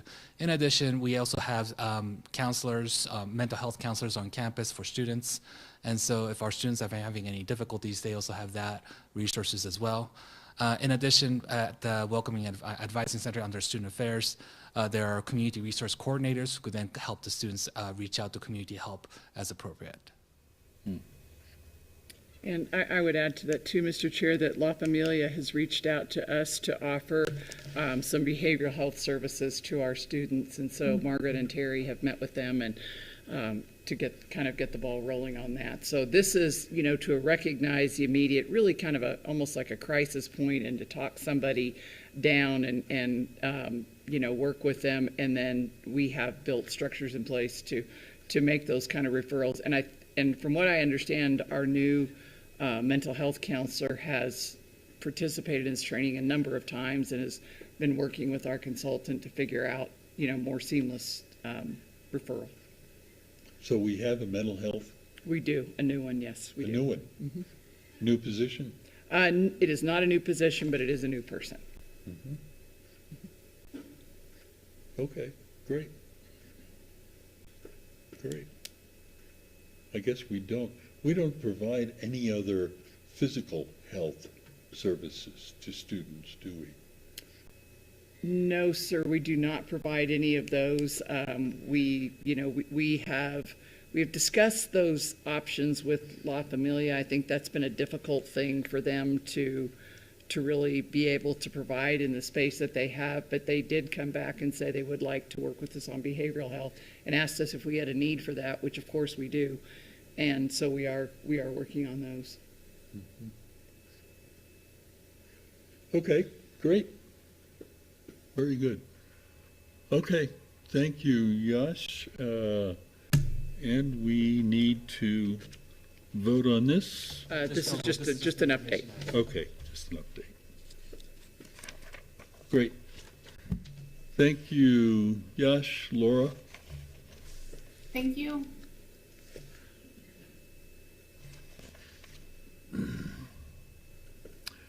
Now we get to the really tough part, strategic planning. The fun part, you mean? The fun part, okay. And Mason, if you don't mind uploading the other PDF I sent you earlier, that would be great. Chair Gamble, members of the board, President Rowley, it's my pleasure to introduce my colleague, Todd Bruce, here with me today. You can notice that neither one of us are Julie Gallegos, although we try to do as best as we can, as Julie does. Good job. Todd has recently joined us a week ago, 2 weeks ago? Recently, 8 days? Okay, who's counting? To help us with our strategic planning implementation process, given that Julie's time is now going to be dedicated on administering not just one, two Title V grant, which is a huge undertaking. And so we appreciate Julie's expertise. She's still supporting Todd and I in terms of the strategic planning process, but Todd will be moving forward with the strategic planning item moving forward. Julie was planning to be here and talk to everybody, but unfortunately she had a medical situation she needed to take care of. And so you have me and Todd to entertain you this afternoon. So Todd, do you want to give a quick introduction about yourself and your background? Certainly. Good afternoon. Thank you for bringing me on board, Yash. I'm grateful for the warm welcome I've received here from the Office of Planning and Institutional Effectiveness and the broader Santa Fe Community College. My background, I've spent about 15 years in the public sector, predominantly in higher education and federal government, focused on strategic planning, project management, process improvement. So I think this is going to be an exciting project to get involved with. Already got about half of the initiatives meetings started, kickoff, handoff meetings. So grateful to be here. Pleasure to meet you all. Great, welcome. And then there was some sort of technical difficulties, technical issues where our annual report was never included in the uploaded packet. So what I'm going to do today is just go through the annual report with all of you today. I'll just be very brief. I know it's a 7-page document. I won't read it word by word. I'll make sure also that all of you get this after the board meeting so that you have something in hand. Generally speaking, as many of you know, COVID-19 has really changed everything for us. We have learned to do different things, different ways, and really have been really a picture of grit, I think, and perseverance in a very, very difficult situation. As many of you are aware, in 2020, we revamped our strategic plan to have 3 primary goals, if you don't mind scrolling down a little bit. And we have 3 primary goals, which are supporting our students, partnering with our community, and building our college capacity. Under 3 of those main goals, we have 20 different initiatives, which gets updated and reviewed on an annual basis. And this review process and update happens after listening to the board discuss during their board retreat, looking at the president's annual goals, and hearing from our constituents across the campus, both from students and faculty and staff. If you don't mind, keep going. And so despite a lot of the challenges, we have a lot of things to celebrate this year. Just keep going to the next page. I do need to talk about the planning process. So, one of the things that we know through experience and based on best practice nationally is that strategies fail, not because of lack of good idea or resources, it's because our lives are busy. We're constantly pulled in a different direction at 20,000 miles an hour. And so in order to make sure that strategies are implemented successfully, we have put processes in place so that it could have the highest rate of success. So for example, we do a month-to-month action plan. So we plan out the next 12 months whenever we do an action plan for any of these initiatives. We make sure we have a cross-sectional collaboration. So any of these action plans has a group of faculty and staff and administrators on there so they could collaborate, bringing expertise from different areas to make sure they have the best solution moving forward. We assign leads and executive team sponsors so that there's some accountability and making sure that these people report to us, to the exec team, on a regular basis. It doesn't have to be really long. It's usually really short, about 5 minutes. But that level of accountability and a quick update also gives us an opportunity to say, oh, you're having problems here. What can we do there? Oh, I realize you're doing this project. This aligns with this other project. Let's collaborate. So we sort of embed a sort of a system of natural collaboration and accountability. And the most important part, I would say, about our strategic planning process is that we really embed the equity principles in our strategic plan. We realize that many of our students come with a different backgrounds, and we want to make sure we serve our students so that regardless of anybody's backgrounds, they could be equally successful. So in terms of the highlight of the 2022-23 strategic plan, if you don't mind keep going, one of our main focus, of course, is the Title V initiatives. If you look at our strategic plan items and our initiative, majority of them are relating to the Title V, and I could talk about that real quick. I think we've done some amazing work in the guided pathway system work. That has been a cross-collaborative work. It's not a single person or a single area that could actually accomplish this. It's such a huge items. Just as a refresher for everybody and for brand new people who's listening, and guided pathway is a concept where if we offer few areas where people could think about which areas they want to focus in their careers, it's actually easier for people to select rather than giving them 100 options. Currently, SFCC has over 100 certificate and degree programs, and while choices are good, research has shown that makes it overwhelming, right? So if you go to a grocery store and you notice that there's 30 different kinds of spaghetti sauces, they're failing us, right? There should only be 5, apparently, according to research.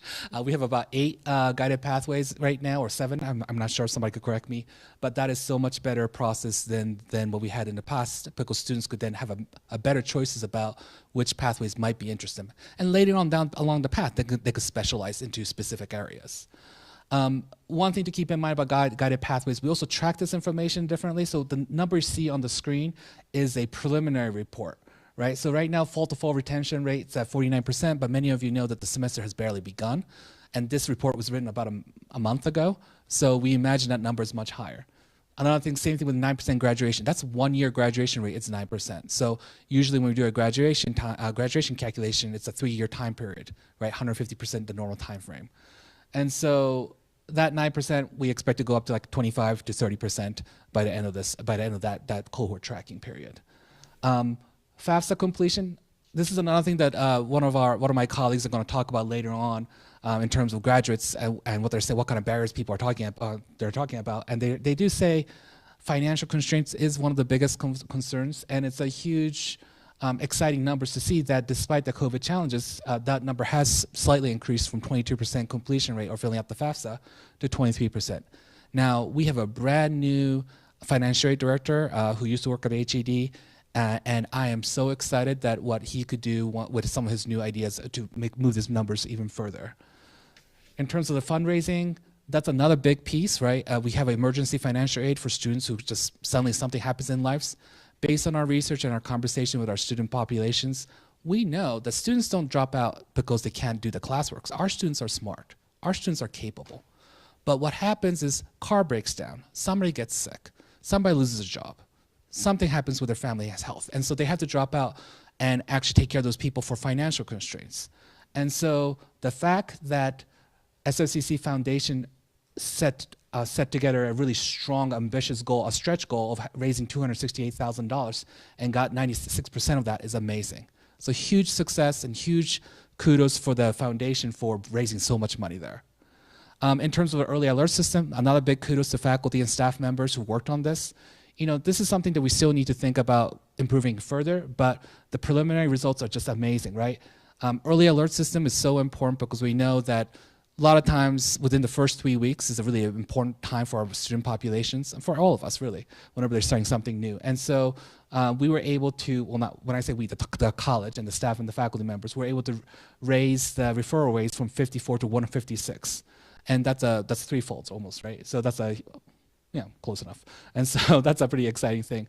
I can't say good enough thing about the OER work, right? So going back to my earlier comment about how finances is a big issue for our students. I remember as a student having to go to the library and taking out a book or even just guessing, right? Because I couldn't afford a textbook when I was in a class and I was too embarrassed to ask for help. Well, OER is a short word, or open educational resources are basically an idea where we put all of the textbook information online so people don't have to purchase anything, right? The fact that our tuition is so affordable for our students, given that our students have so many needs, is something that's amazing. But when the textbook costs more than a class, something is wrong. And so huge credit to the faculty members and the library staff and other people, other staff members across the campus who've worked on this project and increased the number of courses that are now using OER. We're also receiving funding, and not funding, support from Achieving the Dream Network, who specializes on OER. And so we expect to see some exciting things within the next year.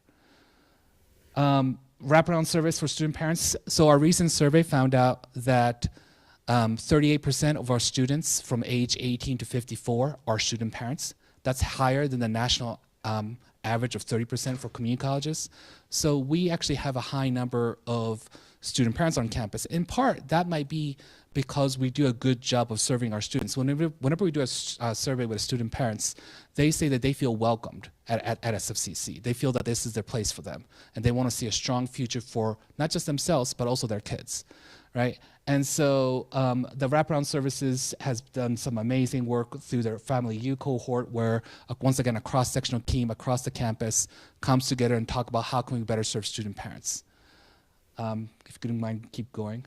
I know there's 20 items there, so I'm trying to be as fast as possible, so forgive me for talking fast. Just keep going. Let's just go to number 2. So PLAS internship is another thing that's really important, as President Rowley has talked earlier. Really having a better relationship with workforce and the intern process is crucial for student success. And so they've made an 82% increase in terms of the number of paid interns, which is so important. When I was a college student back in the day when I had no money, I couldn't do those unpaid internship because I couldn't afford it. I had to make sure my family got the money and food, and that was just not a luxury. So the fact that we actually offer a paid internship, I think, is a game changer, especially for people with limited resources financially. So I am so grateful that the college is doing this, and the Lano Foundation supports this work. Let's go to the next one. This one is pretty amazing. So there's been so much good work. I mean, everywhere, as you can see, but especially the CE and CT has done some amazing work across New Mexico. There's a lot of partnership with Los Alamos National Labs, as well as other private workforce organizations. Please take a look later on. I'm not going to go talk about all their amazing work, but they've done some transformative work at CE and CT. And this is different from what we used to do. So a huge kudos to that team. Course placement is another one that's exciting, and I'm grateful for the faculty and staff who worked hard on it. About a year and a half ago, there was a task force to look at this and made some recommendations to the president and the faculty members. And we have now doubled the number of students of color who enters into college level courses within the first year. Doubled. In the past, being in that developmental pathwork meant that your chance of success was minuscule. But now they're in the college level. And based on research from the National Community College Research Center, we know that whether or not students finish their first college level English class within the first year makes or breaks students' chance of succeeding long term. So the fact that faculty and staff members were able to make this happen is a huge kudos. And not only were we able to double the number of students of color entering college level English within the first year, their success rate went up from 69% to 76%. And that's a humongous jump. 7% in a success rate, humongous at a college level English. So I could only thank and be grateful and so excited for the work that faculty and staff put into this and seeing so much results so quickly. Right. And the math department also has done a lot of good work in that area in terms of Alex PPL. I want to make sure I mention that. And we're hoping that we could have further conversation on that later on this year. So just want to cover that real quick. In terms of building college capacity, a lot of great things has been happening through the work through the PDAC as well as ATD, Title V. There's been a lot of culturally awareness, professional development training. I think that's so important given that 65% of our degree-seeking students are persons of color. And so let's just keep going. Online and high flex teaching, that's another key thing. Whenever we do a survey to students, especially students who are underserved, they say the biggest challenge for their success, including parents actually, are course schedules. the lack of flexibility. And given that so many of our students are part-time students and they can't really afford to just come here on campus because they're working downtown, right, and go back, having an option of high flex course offerings or online course offerings is crucial. Now, I do recognize that some classes are better face-to-face, right? Like if you're doing control environmental agriculture or automotive technology, there are some lab or healthcare programs or art courses, right? Many of those courses, they are hands-on element that could never be replaced through online. But for whatever we could do, move to online, that helps our students with a busy schedule and multiple demands to actually fit this into their life so that they could actually have that economic mobility that we're all aiming for. To that end, Title V, and their huge credit for everybody who worked on this, has come up with a pathway for completion of Schedule 1 courses at a time. So in the past, we created course schedules, not a course schedule, but a course roadmap, right? Like what classes you take the first semester, second semester, third semester, based on if you're a 6 credit student, 9 credit students, 12 credit students. Instead, now they have a pathway there, so they know which classes they should take, and that makes it gives more flexibility for students depending on what's happening in their lives. Degrees and certificates online, I could just gotta give another huge kudos. I mean, every single one of these, I'm basically giving huge kudos, but it's really sincere. We were just hoping for one program to be fully online. So many other programs have decided to just step up and make their program fully online, and they've worked hard on it. And so last Tuesday, wait, today is Wednesday, so yesterday, Todd, was it Todd yesterday? I don't know. One of these days, Todd told us that the two most highest landing pages on our SFCC webpage is the Pathways pages or the online course pages. And so those two things are really working. And so huge kudos to the NPR and staff and faculty members who worked on this to make it possible. Course scheduling, there's still some challenges, but I know they're moving forward with it. Chess shared service is another humongous success. There was a mix-up and this report was not sent to you guys, so I'll make sure to get this sent to you so you have it to review it, and then I'll be happy to answer questions later. Okay, perfect. Thank you. Pierre, any comments, questions? Chair Gamble, Pierre just texted me. She had to leave to attend another meeting. Okay. I think it's just you and I, George. The fearless duo. Okay, so the next item is the information item relating to the this academic year's strategic plan items. This is our year 4 of a 5-year implementation. And I will wait. I'm sorry, I'm talking. Yeah, just that one's fine. So as I said earlier, if you could go to the next slide, thank you. We review our initiatives on an annual basis and we make updates. There's 2 updates from a last year's strategic plan that I want to bring to your attention to. One is that in addition to raising funds for students for emergency preparedness, we are grateful for the Foundation's commitment to increase also funds for student parents. So the student parents has been added to the 1.1.3. 1.3.1, which is on the bottom there, we're also trying to improve further pathway linkages to 4-year degrees and career opportunities, given that most of our students say that after they graduate, they plan to transfer to 4-year schools or get a job. So we want to do a better job at that. If you don't mind going to the next slide. In terms of partner with our community, a lot of new things. We're going to continue to work, we're just changing the language for 2.1.1, expand non-credit to credit and workforce training opportunities. As I said earlier, CE and CT are just doing an amazing job. We also want to further increase our outreach to high school students to ensure to encourage a college-going culture. And to that point, as President Rowley said earlier today, the meeting with the Santa Fe Public School was fantastic, and we're excited about that collaboration. Finally, 2.2.2 talks about the course redesign, course replacements, prerequisite for master. We just want to have a conversation with them, say, is there more that we want to do in terms of college placement work? They've done already amazing work using the Alex PPL software. So let's move on then to the last item. One big thing under this particular item is that we want to initiate a salary study for the employees. This one reflects some of the feedback we heard from the listening sessions that happened during the convocation week. And in particular, we want to do not just a salary study, but also make sure we have a career ladder, career steps, to making sure that people has the pathways into a higher position or higher role if it's appropriate. So those are the updates that I wanted to give you about the strategic plan. And I also stand for any questions for this one as well. Okay, thank you, Yash. Okay, thank you. Comments, questions, board members?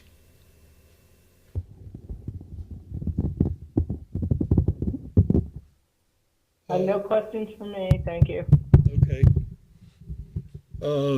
Yash, can you talk just a little bit about, we have a strategic plan, and it was last developed in a whole, when? A couple years ago? So it was developed in 2020 with a wide range of staff and faculty input and a community input. Okay. We had Dr. Winograd come on campus and sort of talk to different people, including talking to the board members, and we collected all the information so we developed this new strategic plan. Right. Okay, what I'm wondering about is change. Change occurs in lots of different ways over time. And how do you incorporate that into your plan, given that you've got a plan, it's laid out, but it doesn't include changes that are occurring? So sort of, that's a very general question, but I'll let you sort of answer it. Oh, thank you. That's actually one of my specialties, and I wrote some articles on. So, one thing to keep in mind about our strategic plan is that every 5 years, we sort of build a foundation, right? So the 3 things we're going to focus on: supporting our students, supporting our community, and then making sure we have the proper infrastructure. That is not going to change. But within that framework, a lot of change happens about which initiatives we decide to focus on. Right. So it might be, let's talk about the college placement, right? That was not in one of the initiatives that we put in back in 2020, but came in last year, right? And so there's a lot of space within that structure intentionally by design that we can incorporate change. And this is why when we go to your board retreat in June and watch the president's priorities, we incorporate those changes that are being suggested in those conversations into the strategic plan as appropriate. So I would say that we do actually put a lot of change in there. And even within our plan, right? In our experience, most people have a hard time thinking beyond 3 months. I don't know. I like to plan 5, 10 years, but I guess apparently I'm an anomaly. So what we do is we try to create an environment where we say that you could change your plan, right? This is your best guess as of today. But who could have planned that we were going to have COVID? I couldn't, right? And we had to shift. Same thing happens. There might be something happening at the state level, the federal level, that we need to shift. Right. And so we make the action plans, the 12-month action plans, flexible. We also encourage people to take risks. This is not meant to be a punitive process. If you don't reach your target, that's fine as long as you're making progress. We want people to try something new, because people are never going to try anything new or never going to change unless you create a safe environment. And so in the strategic planning process, we're not so much focused on did you reach your target, but more about did you try to do something new and different, and did you try to improve? It didn't work? Well, actually, something not working, as long as you learn something from it, is just as valuable as trying, as reaching your target, in my opinion, because then that approach is didn't work, right? So we got to do it something else. The danger is when we refuse to change and do the same thing and expecting a different results, which too many organizations do. And so I think we have created a system that allows us to really change as much as possible, and then provide that encouragement constantly to support them and do something new and different. Mm-hmm. One of the issues that I'll just raise is climate change. One of those little things that is happening. And how does that impact our college? How are we helping students understand, accept, be educated about the issue and the future. I know that's a huge question, but it's kind of one that I kind of think about, and I wonder how we moving along, and I don't see it as a single course or a single lecture, or I see it as sort of a more global issue. Yeah, thank you for that question. In the past, in the previous iteration of the strategic plan, we did have a goal relating to sustainability, and at that time, we did have some items there. In the most recent one, that did not come to the highest priority of the conversation with everybody, right? And especially because everybody's mind was at COVID, 2020, right? That was the year when we created this particular strategic plan. So at the next iteration, I think that's an opportunity for us to come back to and say, do we want to incorporate that as a larger institutional priority? Having said that, I think there's a lot of work that the college is doing in different ways to address climate change, and there's a strong commitment by the college for it. I mean, if you look at the enrollment for the control environmental agriculture, that's amazing, right? And that work and the resource and the time and energy and the grant writing we do for those programs. I mean, if you look at our grants, like that Laura gives us every month, right, a lot of them relates to actually sustainability, which actually reflects the college's commitment, right, and the sense of importance towards those goals. So not everything should be in the strategic plan, but there might be other things that the college thinks equally important and does support those work, right, throughout our work. I mean, another good example, adult education. Is what? Adult education, right? There are a lot of students out there where English is their first language, or they need high school equivalency credentials, right? I mean, their graduation ceremony, I think, is one of the most moving ceremony on campus. I mean, I love all of our graduation ceremonies, so don't get me wrong. Yeah. But so one thing to keep in mind is that strategic plan gives us sort of a single point of focus, but a lot of things falls underneath there at different layers, and everything doesn't have to be in there to be important to an organization. Right. Yeah. Yeah, I'm just concerned that there are some things that are really important, and climate change being one of them. And, I keep thinking about, well, it is important, and there are lots of things going on about it, and what else could we, should we, can we be doing about it? And I think that maybe there needs to be in strategic planning some, hot topics to think about. Sort of just a tickle list, if you will, of things that, we're concerned about mental health. Great. We're concerned about this. We're concerned about that. And have those items up for those, monthly, quarterly meetings, and saying, hey, how are we doing with this suicide prevention? How are we doing with climate change, etc.? And I think that's really good, a point well taken. One thing then that we need to then have a conversation as a college is, what do we take off, right? It's because one of the recommendations I give, because I also coach other colleges on this particular topic, is that if you say everything is important, nothing is important, right? College's resources limited. So every year we try to focus our initiatives down from 20 to 16, and it goes back up to 20 because of different things coming up. So then if we're going to add additional initiatives, or if we were considering, I think the conversation we should have is, okay, that's great. Which of these other ones that we're going to do? Because no matter how good anybody is, there's a limited bandwidth, and that's true for organizations too.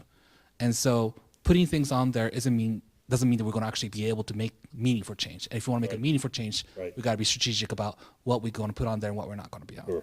So, yeah. But I do agree with you. I mean, having conversation, I think, is helpful. I mean, we should always constantly have this conversation, because when the next cycle, the strategic plan comes up, this may be what comes up to the top as an organization. Right. Yeah. Yeah. I mean, I think, for example, there could be periodic presentations for faculty and staff on climate change. They could incorporate that. Faculty, for example, could learn more about how to incorporate that issue in their classes without creating new classes. Just as kind of a little more difficult to think, but mental health, faculty learning, in addition to, you think about sort of, specialized people, but you can also think about, well, you and I, if we learn to communicate with people, we can help them express themselves. One of the things we are planning to do with Workday is to have a professional development module. So maybe there's a space for that to put it in there, so for people who are interested could have that. Maybe we could, and if there's a strong interest from the faculty community, then they could even have a learning community of some kinds. But I am dangerously overstepping my areas of expertise there, so I'll leave it to my colleagues from academic affairs. Okay, great. Thank you. Thank you. Thank you for tolerating my comment. No, they're all good. Thank you. I appreciate it. Okay, what's up next? Yes, we finally get to Laura. No, not yet. Not yet. Oh, graduate survey, sorry. Don't worry, you'll get to get rid of me soon. Not yet, though. I tried. I know. It was a good try. So it is my great pleasure to introduce another member of OP, Ro-Yu Deng. And Ro-Yu has put together this wonderful presentation for the board's pleasure on graduation survey. And Ro-Yu, why don't you do a quick introduction about who you are and then jump into the presentation. Yes, thank you. Hello everyone, my name is Ro-Yu Deng. I've just joined SFCC as Ro-Yu, your mic's just, we can't hear you, so maybe you talk closer to the mic. That's good. Can you hear me? Yeah, that's good. Yes. That's good. Yeah, hello everyone. My name is Ro-Yu Deng. I've just joined SFCC as an institutional research analyst at OP, and thanks for the opportunity. And I'm very happy to share you the results and some takeaways from the SFCC graduation survey for spring 2023. Can we go next? Thank you. This survey was conducted between April 29 and May 23rd with the intention to collect feedbacks and solicit suggestions from 2023 certificate and degree graduates, ask questions about student experiences, struggles faced, and on suggestions how SFCC could improve to help future students graduate. Survey questions allow graduates to provide multiple choice and open-ended responses. And we want to thank for the generous support of the SFCC Foundation. Students who participated were entered into a drawing for a gift card to encourage participation. Thank you. We invited 970 graduates, including summer and fall 2022, spring 2023, and students who applied to graduate for summer 2023. There were totally 205 respondents to the graduation survey. The percentages in the following visualizations are calculated based on the specific number of respondents to each question. Thank you. The following slides are going to show the 9 survey questions with results shown in visualizations. I will go through each of them.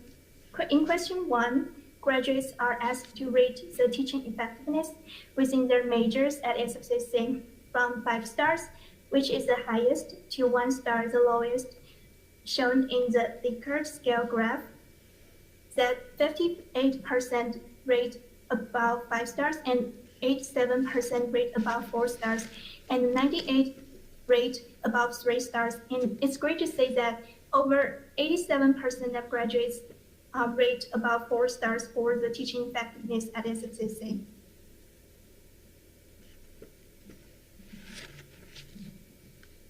One of SFCC's goal is to help our students successfully accomplish their studies and lay foundations for their future development. So in question 2 to question 3, we are going to discover the types of academic and non-academic struggles our graduates faced during their studies at SFCC and the factors that help them overcome the struggles. Question 2 is for academic struggles graduates experienced. Over 45% of graduates did not experience any academic struggles, which is great, but however, over half of them experienced academic struggles during their studies here.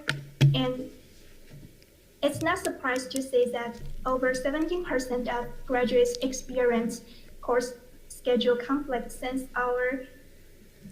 large part of our graduates are part-time students, and they are struggling balancing their work and their studies, and also have problems taking face-to-face and online courses. What SFCC could do here is to provide a more flexible course schedule and varieties of course delivery options for our future students to accommodate their requirements. And what's interesting for me too is that navigating to the college process is one of the biggest academic struggles our graduates experienced.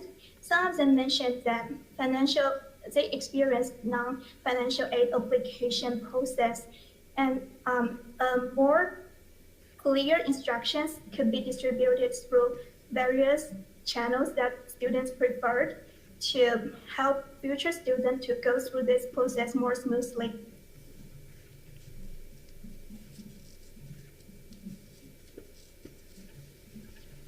Question 3 is for non-academic struggles graduates experienced.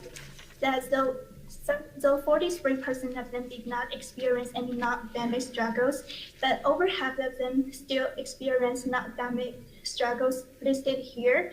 That lack of available funds is one of the biggest non-academic struggles our respondents experienced, which is also an ongoing primary problem for SFCC to provide more available funds that can be accessed by more students. And some of them also experience lack of support systems from their communities, which build a firm supporting networks will be more helpful for future students to encourage communications and connections. And if I could just jump in real quick, so one of the things we talked about earlier is that mental first aid, right? So this is one of the reasons why we're trying to address that particular need, as well as the lack of available funds. It's not necessarily that we don't have the funds, but the process for applying for funds is challenging, which requires a FAFSA, right? And that's outside of our control in terms of the complexity of FAFSA, but we could still do something to assist them perhaps. And so, right. Yeah, those are just want to make that connection clear to the audience. Sorry, Ryu, keep going. Question 4, we talked about the factors that helped our graduates overcome their struggles or barriers they faced during their studies. We can say that personal determination to finish helped over half of our graduates to overcome their struggles, and the other half of graduates were helped by the support from SFCC. And to improve these percentages, FCC can provide future students more external support, such as provide more financial aid, since financial aid is one of the most important factors that helped our graduates to overcome their struggles and to build networking, to support networks and communities for future students to help their academic and non-academic lives at SFCC.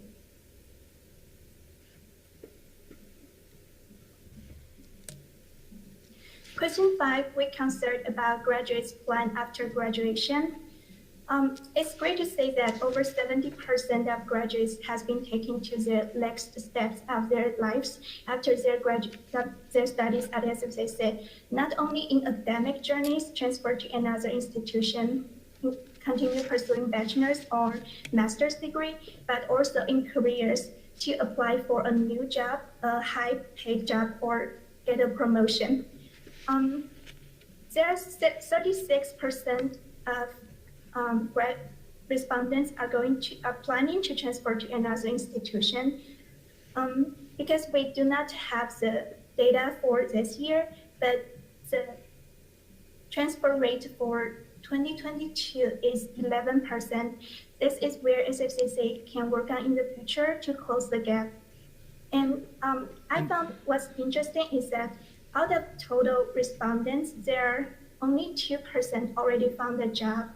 And some students felt that they would benefit from more robust career services.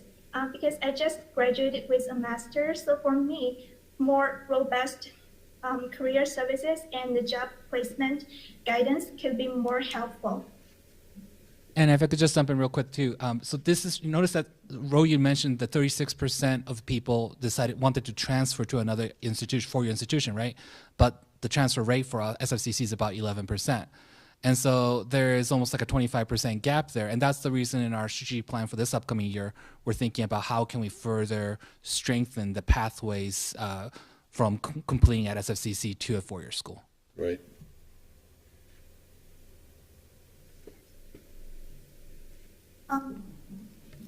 Question 6, graduates are asked about their overall satisfaction with their experiences at SFCC from very satisfied to very dissatisfied. Showed in the Likert scale graph that over 86% of graduates are very satisfied or satisfied with their overall experiences at SFCC. Thank you. Question 7, graduates provide their suggestions for improvements SFCC can make to help future students graduate. Over 40% of graduates enjoyed their experience at SFCC. It's nice to say that, but they also provide some suggestions to improve communications between students and staff and faculty, especially with their advisors and the professors, to improve course registration, as we mentioned before, to provide more flexible course schedule for our students based on their needs, to improve class experiences, and again, to provide more financial aids that can be accessed by more students. Can I go? Thank you. Question 8, they also provide their suggestions for future students to help them graduate. They suggest them to stay focused and leverage available resources, to keep a positive attitude, to ask for help, to plan their course registration carefully, and to connect with their community, and to use financial aid. This suggestion can be considered to be used and for further instructions and embed a self-learning system for our future students to encourage self-control and self-determination.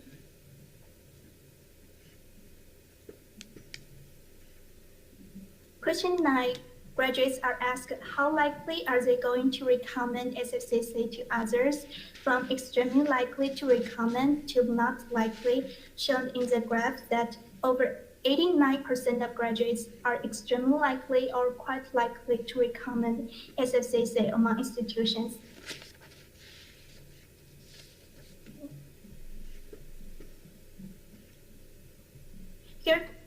Here comes the takeaways about struggles. The top 3 academic struggles are navigating the college process, including registration, financial aid, and a graduation process, course schedule conflicts, and course delivery option, having problem taking face-to-face or online courses. The top 3 non-academic struggles include mental health issue, including stress, lack of available funds, and lack of support systems from their communities. In addition to these struggles experience, they also have problems with communication with their staff and faculty, especially with their advisors and professors, transportation to SFCC campus, and work and school schedule conflicts.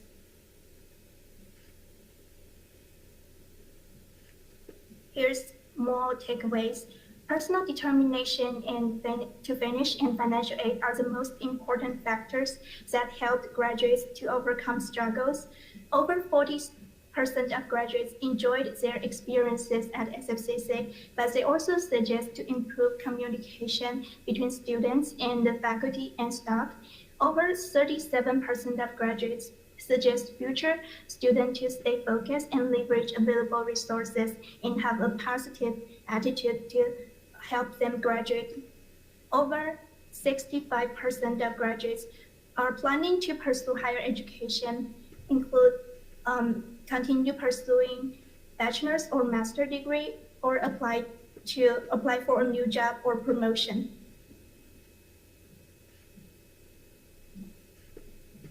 So SFCC still have many to work on to better help our students and to pursue A+ accreditation, but it's still exciting to say that there are overall 4.4 stars rated by our graduates for the teaching effectiveness.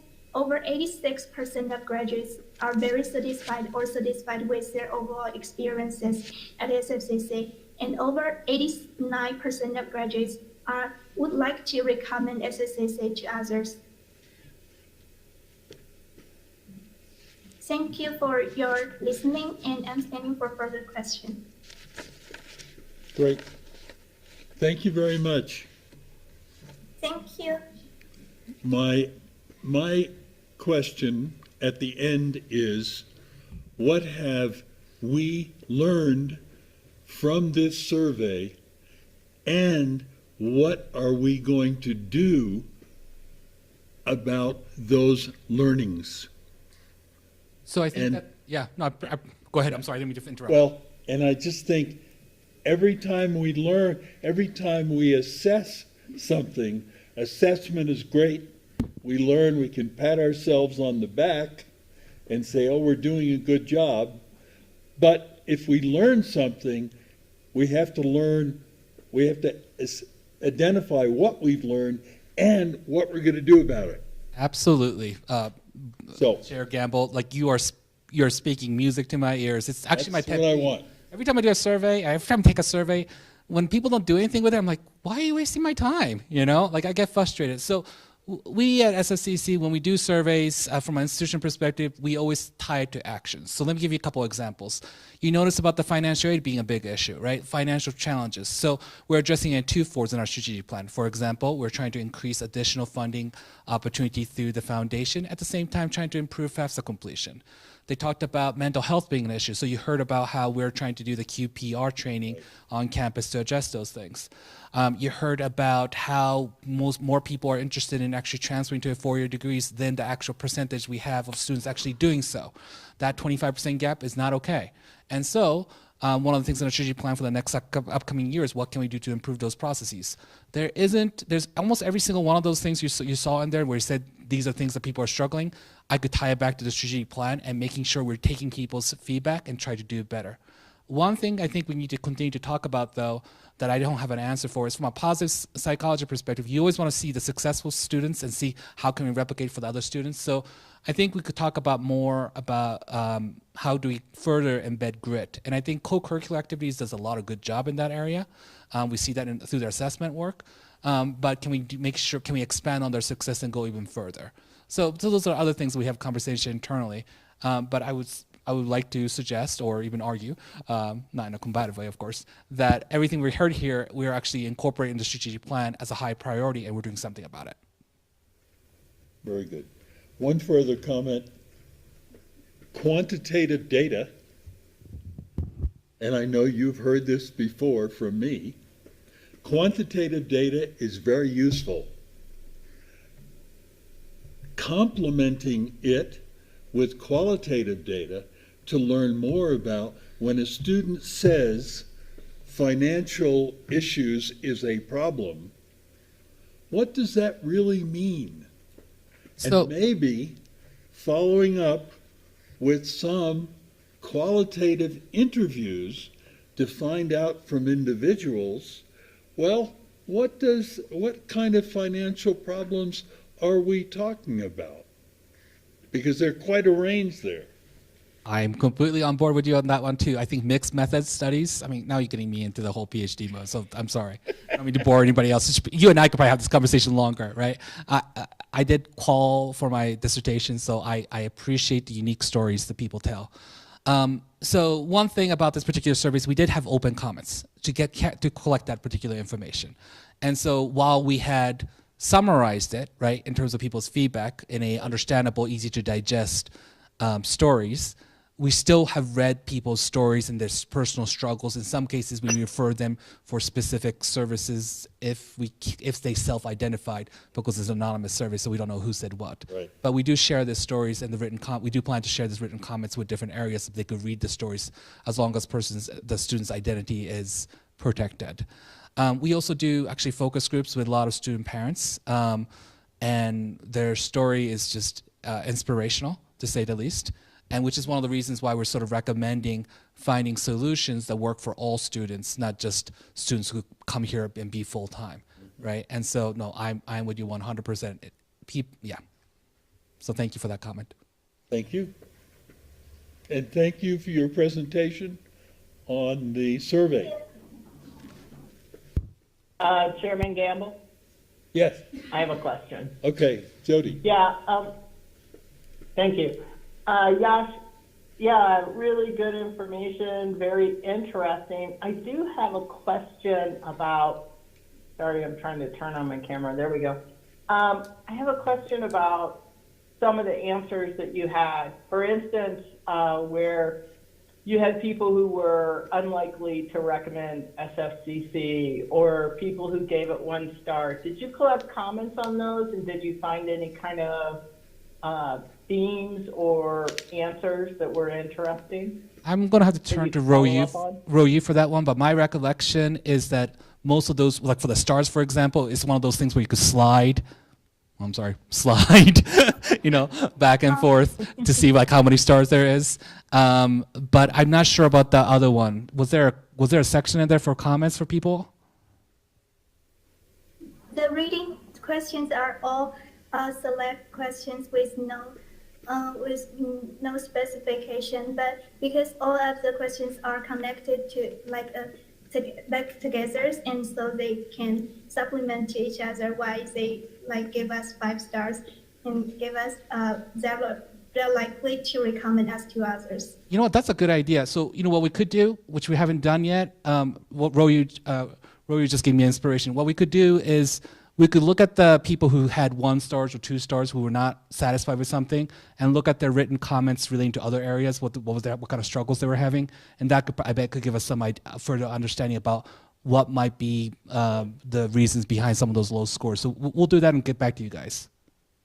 Yeah, that'd be interesting. Yeah, I mean, if people score dramatically high or dramatically low, they usually had some kind of event that triggered it. So, all right. Well, thank you and welcome, Royu. Thank you. Okay, I think we're going to let you go, Yash. Thank you so much. I appreciate this opportunity. Thank you. Good job, Royu. Thank you so much. Thank you.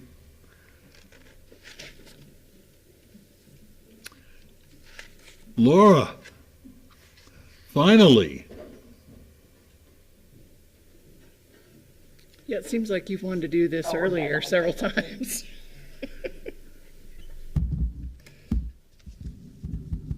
Everybody's favorite topic, policies. Mr. Chair, members of the board, President Rowley, and those community members who are online or here in person, thank you for allowing me to present the proposed policy review schedule for 2023-2024. For context, I'll provide a little background. Some people may not be familiar with the process. Each year in August, a proposed list of policies to schedule for review during the coming year is presented to the governing board.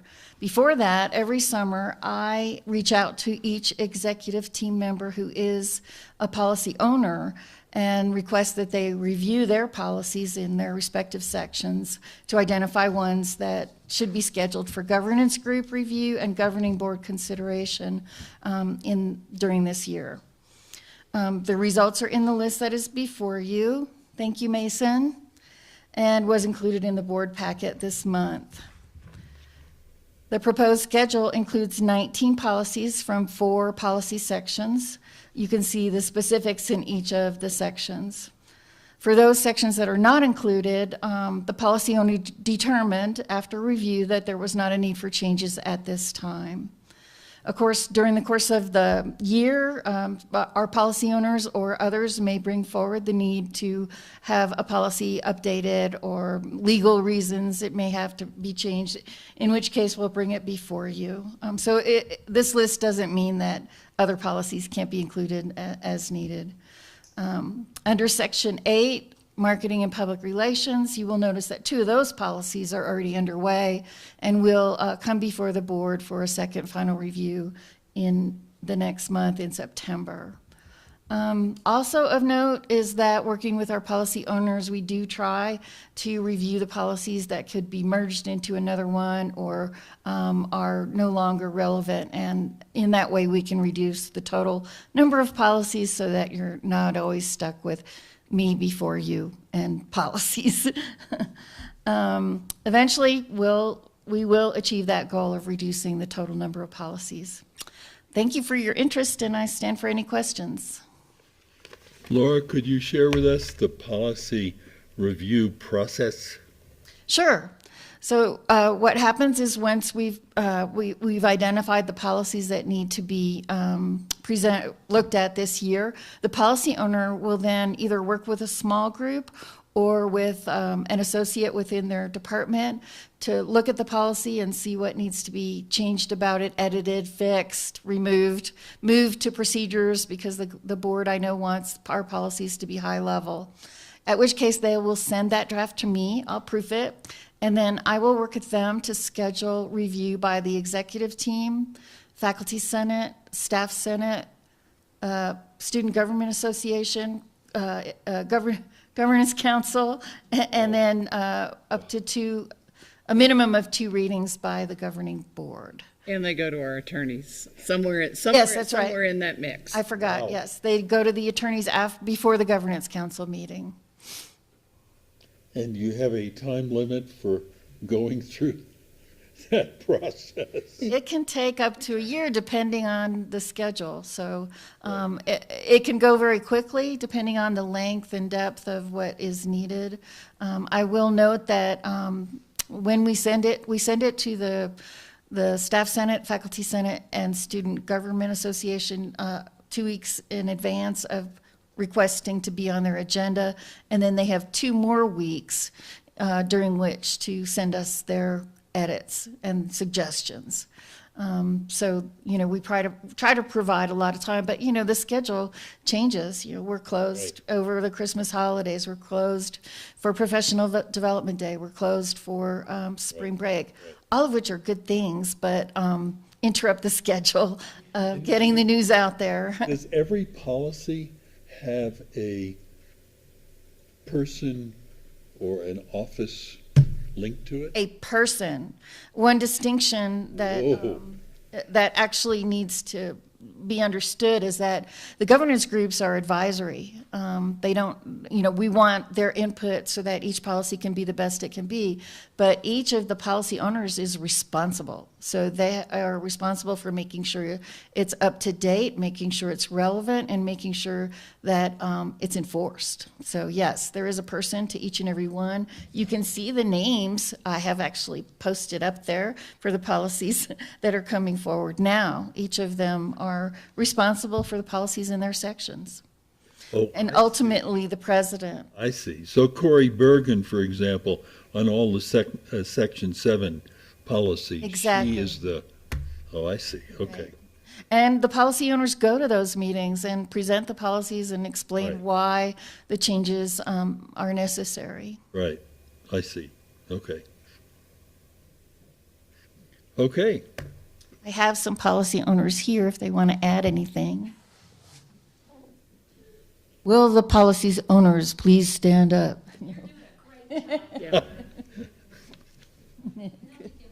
And the board, the governing board members, who is doing that? I've been working with Jody Pugh. Thank you, Jody. Okay. And previously it was Yes, me and thank you. you. Okay, great. Previously I worked with you and Jack Sullivan. Okay, wonderful. Any other comments, Jody? No comments from me, thank you. Okay. Any other comments, questions? Good job, Laura. Thank you, Laura. And now we have Jim Okay. on the film.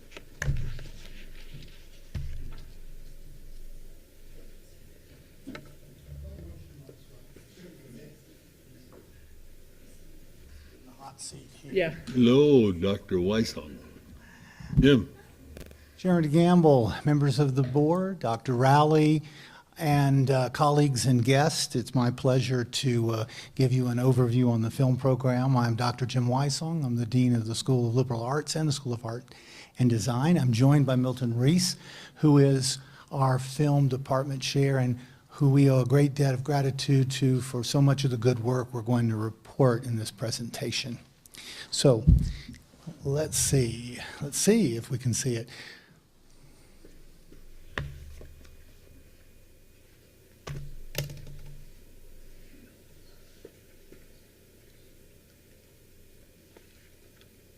All right, so the SFCC Film Department is positioned to support our students, support our employers, and support the economy, the film economy, by offering degrees, certificates, specialized workforce training. It's recognized as a leader in film education in New Mexico and nationally. Again, I give a great deal of credit to Milton for that. His work and connections in Hollywood and the industry and in New Mexico have opened many doors for us. And our work is often used as the template elsewhere within the state. I say used, sometimes borrowed, sometimes, well, we see it and are happy to recognize that it was recognized. We offer an AA degree in film and digital arts. That's our transfer degree for folks that want to go on and maybe get a BFA and work in what's called above the line in the industry. An AAS degree is a 2-year degree that prepares people to directly enter the workforce. And we also have our certificates. Now, those certificates can be earned with those degrees, or they can be earned in a standalone fashion. You see that the Film Technician Training Certificate is highlighted. And that's because that is really the ticket to be able to very quickly enter the workforce. In fact, if a student was really motivated, they could get in into the workforce in as short as 1 semester, more realistically 2. And we're going to talk a little bit more about how that opens doors here in just a minute. The pictures there you can see include, these are not canned pictures, these are actual pictures of our students in different locations. And there's, I think, Milton down at the Film Expo last year in Albuquerque. He'll be down there again this coming Sunday promoting our program along with the other programs in the state and then various entities that are involved in film. We have made a real point to expand career options through dual credit programs. A very significant increase in enrollment in film has come through dual credit. Our dual credit partners, our logos are listed, but they include Raton High School, and Milton was here earlier and stepped out of the meeting, his return, because he had a meeting with Raton High School. You know that we have an arrangement with Colfax County to deal with their dual credit. And they have been interested in partnering with us in the same way that we partner with our local schools, Santa Fe High School, Capitol High School, the Santa Fe Indian School, our own master's program, and NMSA. And these partnerships can allow students to be able to get this film technician training certificate, and it is entirely possible. It's not a reach for them to be able to graduate with a high school diploma with a certificate, and if they have a driver's license in a good standing and are 18, they can move right into the union. Now, our certificates, as well as our degrees, through an arrangement that we have with IATSE, the film union, Local 480, gives 15 days off of the so-called overflow list. That reduces by half the time it takes for a prospective member to ultimately earn their union card. And that is a real huge advantage that we explain to students who may not be familiar with working in a union environment. That really gets them the ticket, really, to work and have steady work much quicker. And that's a real value added that we like to make sure that folks know. So a student who may not be interested necessarily in matriculating to a college or university, they can graduate with a high school diploma, this certificate, and they can go to work in the film industry. Now, those courses are also able to then be applied if that student decides, hey, you know what, I see a different direction in this. I'd like to work on a degree that's transferable. So there's no waste. They can use those courses, and we make sure that they realize those pathways are available as well. Mason, thank you. We also are leveraging our community partnerships, which is a absolutely fantastic thing that we're working on. Again, I'll give a great deal of credit to Milton for capitalizing on his relationships with people in the community and in the film industry. So the ProTech production assistant training, which we partnered with the Stagecoach Foundation and Chris Swedeen through contract and continuing ed, had a role to play in this. We had, Milton, it was what, 54 or 55 students come through that. Yeah. These students become production assistants, and that's an entry-level position that often opens doors for people to go into a wide variety of areas in the film industry, and they are in demand. If you get that training and you want to work, you will have a job.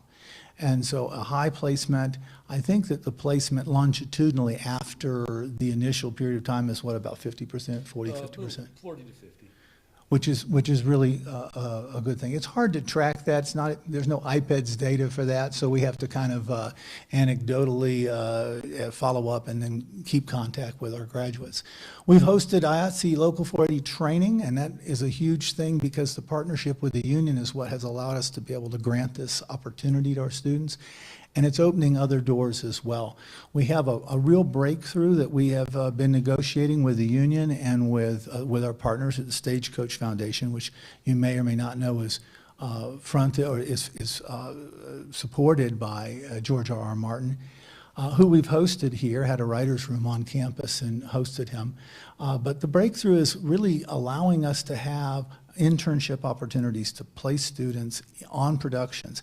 And in particular, the most recent work with them is working to extend our ability to work with the Northern Pueblos. And so this has been a real breakthrough. We hope to bring indigenous people into this industry.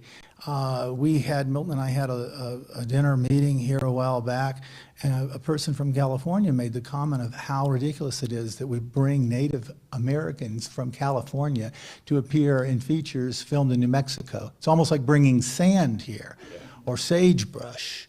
So to develop that talent provides a way forward for those folks and builds our capacity. El Raton Media Works up in Raton, we have worked with and mentored and consulted with for some time, and they were recently awarded by the governor, was that $1 million? To work on a sort of northeastern New Mexico film incubator, and so we're proud to be a part of that.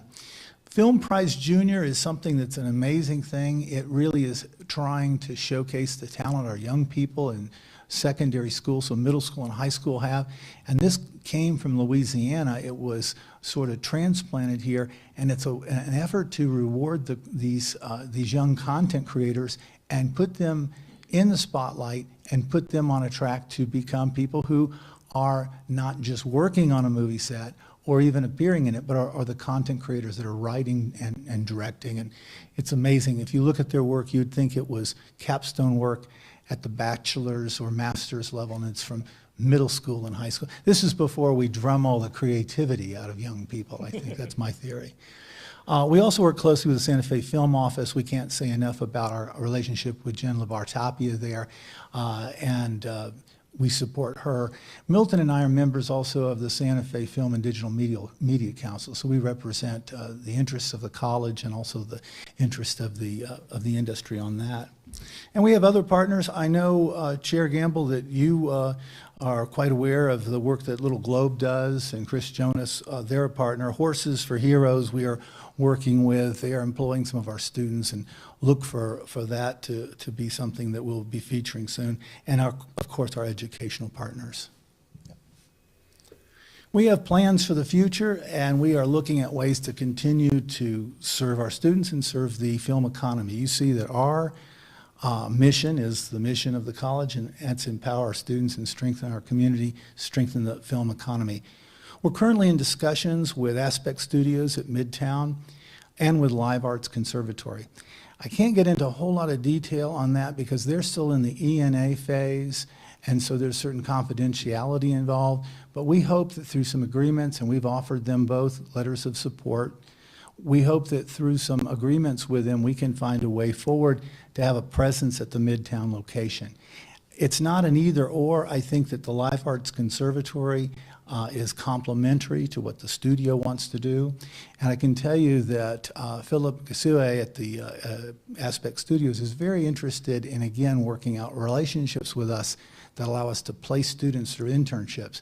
And that would be written into his actual agreements with the film production companies that come there. So written into their operating agreement would be the placement or allowing in an observer capacity students. So we see this as a real plus, and we continue to work with them, and we'll apprise the board as soon as things become more concrete.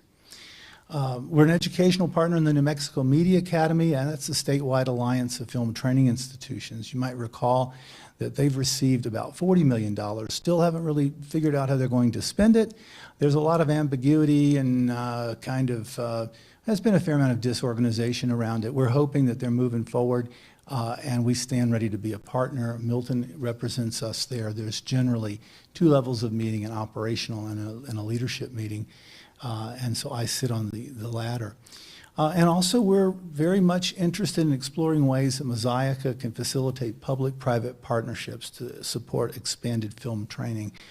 I know that item got tabled today, but I think that when it's discussed further, it will become obvious that it may be a vehicle that allows us to do things that could, again, as I've said, support the industry, be an economic development engine the college plays a part in, but also, most importantly, be a venue for training and a vehicle to launch students in their career.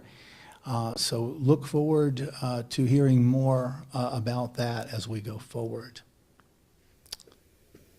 So by the numbers, our current enrollment in the SFCC film classes is about 280 or 290. We're waiting for dual credit to come in. You know, those numbers come in kind of dribs and drabs, and then once in a while a bucket dumps on our head. But I would, again, like to highlight the work that Milton has done to build relationships with our high school partners. Dual credit now accounts for about half of our enrollment.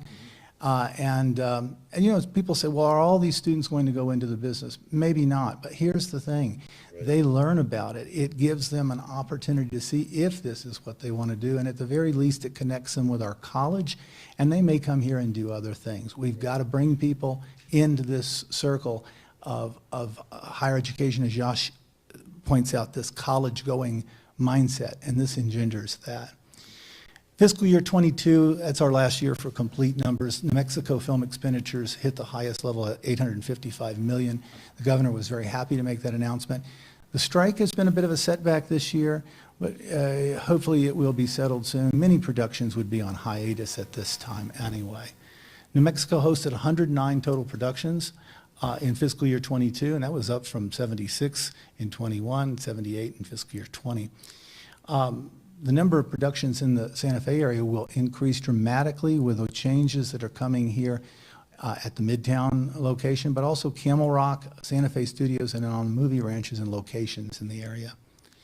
Now here's the thing everybody likes to take a look at. What's the bottom line? What's the wage? So the median wage for a full-time film crew member working in the state, $29.36 an hour compared to $18.18 an hour for all other industries.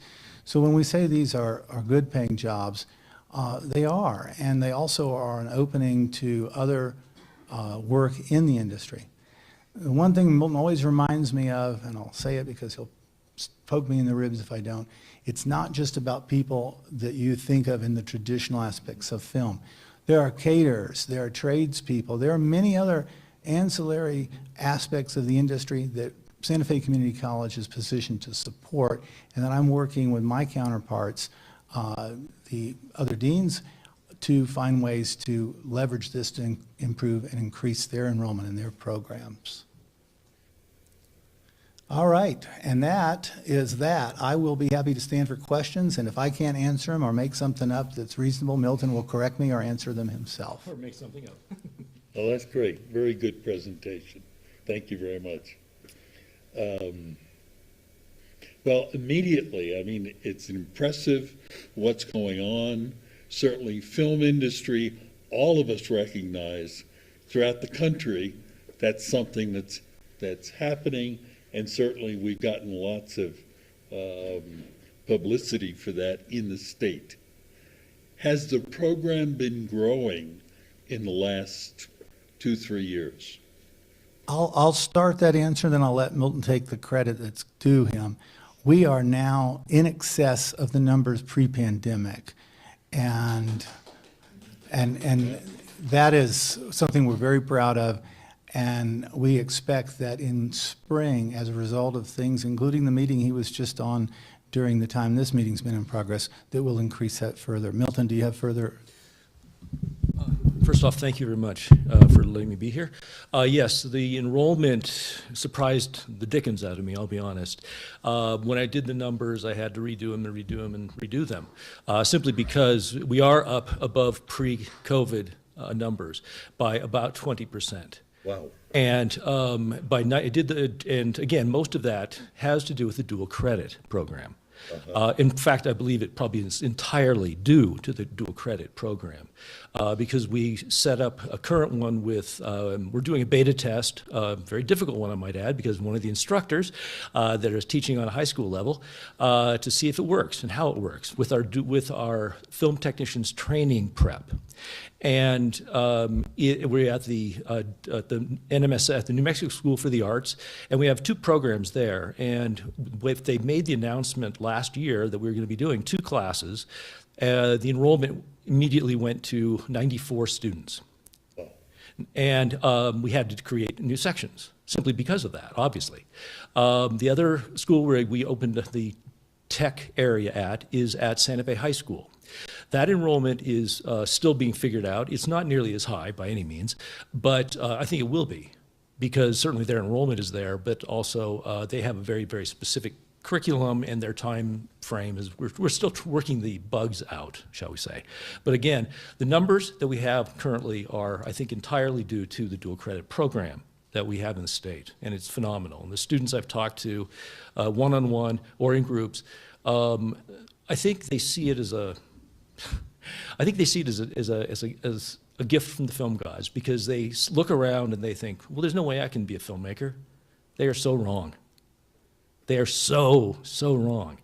Anybody can be a filmmaker. I mean, as Jim stated, the school is primed to create everybody, because we need accountants, and everybody wants to be an accountant, come on. But from everybody from accountants to welders and any and everybody in between. Right. And it's the coolest thing in the world. Right. And Ed Chair Gamble, I'll add that this is there's an interesting synergy going on. As I said, the Film Prize is energizing people. Our relationship with the public school has never been better, or Santa Fe Public Schools. They're very interested. The proximity of Santa Fe High School to the studio that I mentioned, and right between the two lies HEC. And so we expect to be able to leverage that. And post-production is another term you hear in film, and that's what they do after they do the filming, but before you see it in the theaters. And that's computer now. That's all done with computers. And let's see, yeah, we just got a few computers down there, didn't we?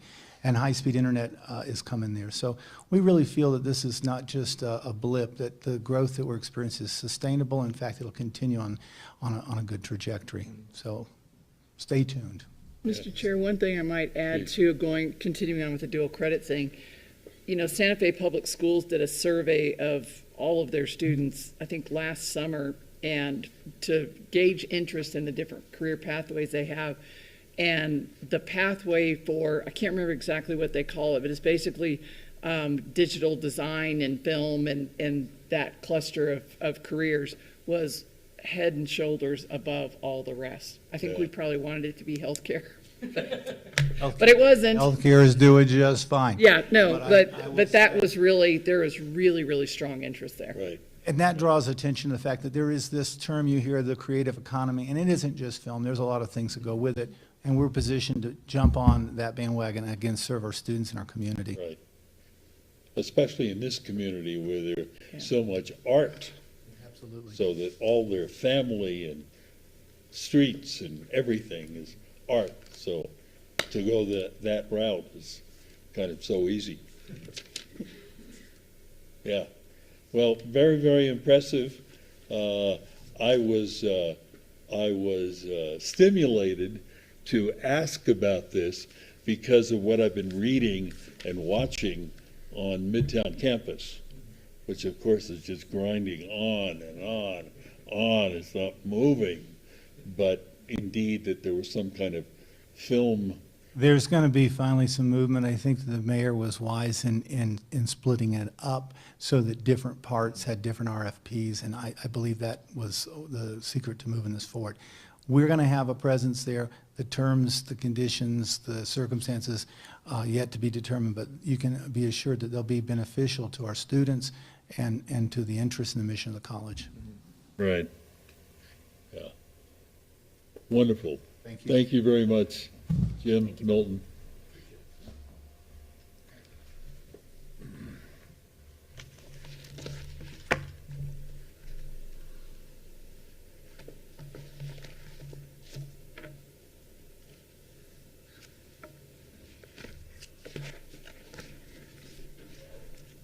Okay. Jody, are you still there? I am. Good. Do we have any board reports? That 2-hour board, Actually, that 2-hour board report that you had prepared? Is yeah. this, Oh, I've got it right here. I'll start now. Did you bring dinner? Actually, I did have one thing to talk about, George. I think it was the May meeting. Might have been June. Asked me to look through some of the governance procedures, especially about the president's evaluation instrument. yes. We had some concerns about some of the outdated language on it. Just as to report back to the board, I looked through, working with Laura, looked through the latest copies that we had, the latest updated copies. And when I talked to everybody individually about their concerns about the procedure, the policy, and some of the language in it, and then the procedure, which is the evaluation instrument, and some of the language in it, all those issues have been addressed in the changes with the most recent policy and procedure. The policy was updated in 2019, and the procedure was updated in 2021. I am currently working with Laura to get the evaluation instrument into a fillable form. That's the next step if you're good with that. And so anyways, that's just the update on that. Okay, great. Thank you very much. And you'll share that with us when you have a draft. Yeah, so the 2019 policy, which is the updated version, is online under our policies and procedures. Right. And same with the evaluation instrument from 2021. Those are online currently. Okay. Thank you. All right. So we're gonna postpone your 2-hour report for another meeting. Yeah. I'm sure everyone will be happy. I'm sure they will. So our next board meeting is in September 27th. And we will look forward to having all of you wonderful people at that meeting. Thank you very much. The meeting is now adjourned.